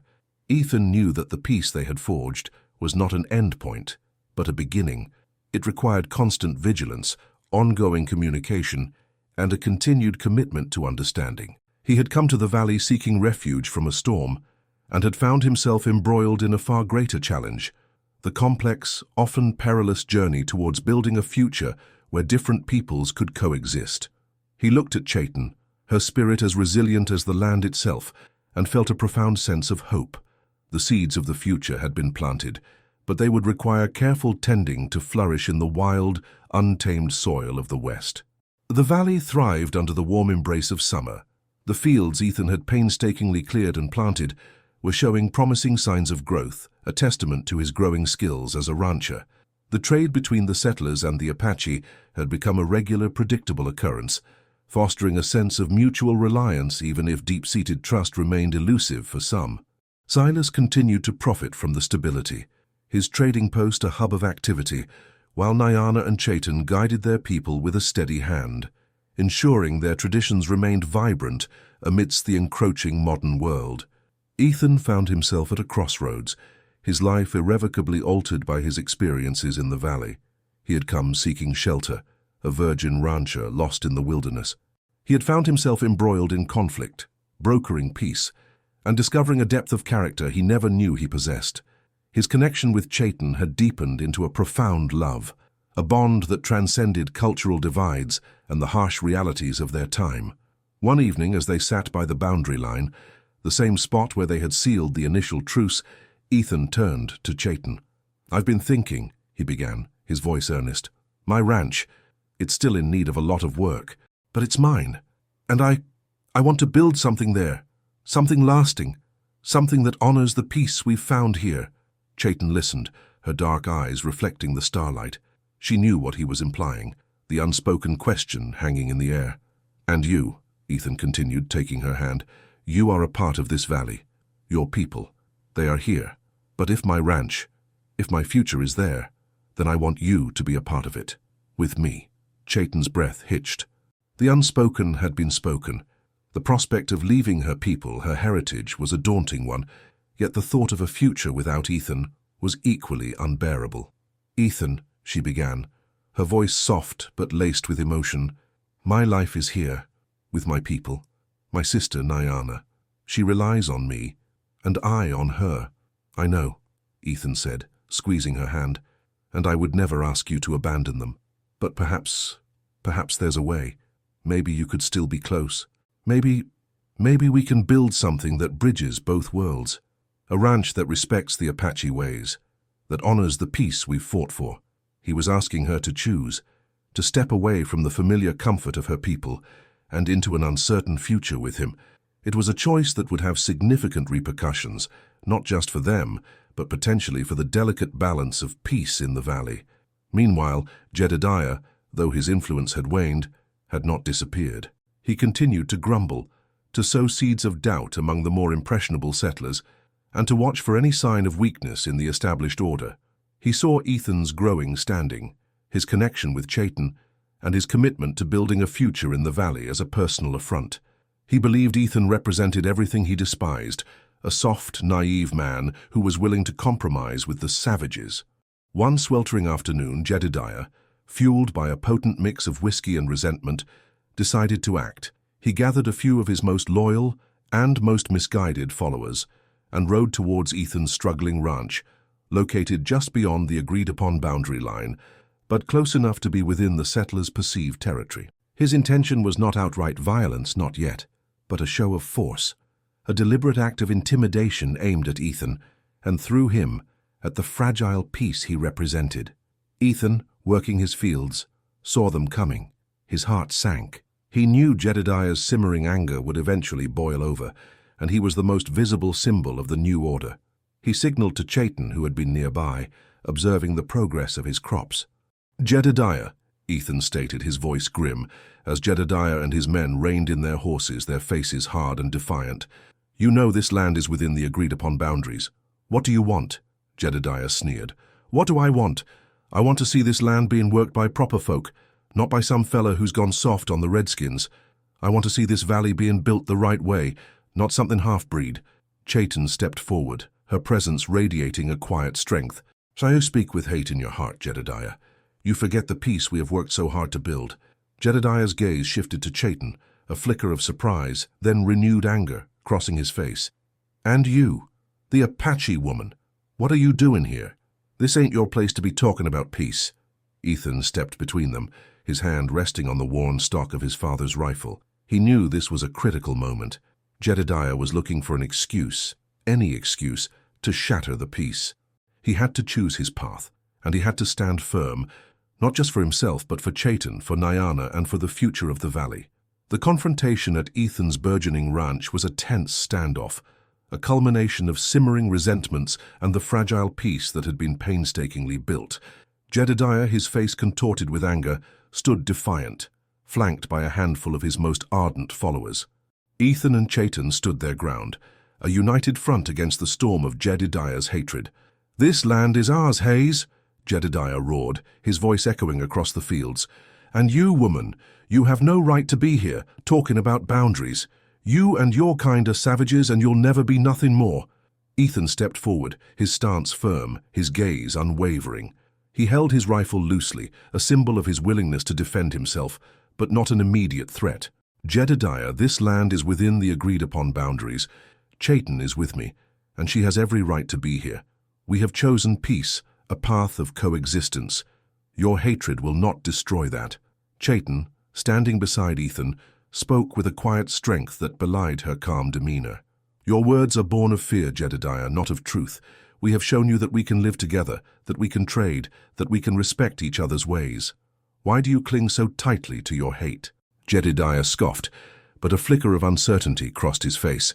He saw the resolve in Ethan's eyes, the quiet dignity of Chayton, and the hesitant posture of his own men, who seemed less eager for a confrontation than he was. Silas, alerted to the disturbance, arrived with a few other settlers, their presence acting as a silent counterweight to Jedediah's aggression. "Jedediah," Silas said, his voice measured, "this has gone far enough. Ethan and Chayton have established a life here, a life that respects the agreements we made. You can't keep stirring up trouble. It's bad for everyone." Jedediah glared at Silas, then at the other settlers who stood with him. He saw that his support was dwindling, his attempts to incite conflict falling on deaf ears. His rage, though still potent, was now tinged with frustration and a dawning realization that he was on the losing side. "Fine," Jedediah spat, his voice laced with venom. "But don't come crying to me when they turn on you. You mark my words, that peace won't last." With a final, hateful glare, he turned his horse and rode away, his followers trailing behind him, their own faces a mixture of relief and lingering resentment. As the dust settled, Ethan and Chayton stood together, the tension slowly draining from the air. They looked at each other, a shared understanding passing between them. Jedediah's threat, though empty in that moment, was a stark reminder that the peace they had built was not a given, but a constant effort. "He will not give up easily," Chayton said softly, her gaze following the retreating figures of Jedediah and his men. "No," Ethan agreed, placing an arm around her, "but neither will we. We have built something here, Chayton, something stronger than his hate." He looked at his fields, now showing the promise of a bountiful harvest, then at the valley that had become their shared home. "My ranch might be the place where I work the land, but this valley, this is where my heart truly lies, with you, with your people, with the peace we have found." He knew that their future, and the future of the valley, would be a continuous test of time, a constant negotiation between the past and the present, between ingrained prejudice and the burgeoning hope for understanding.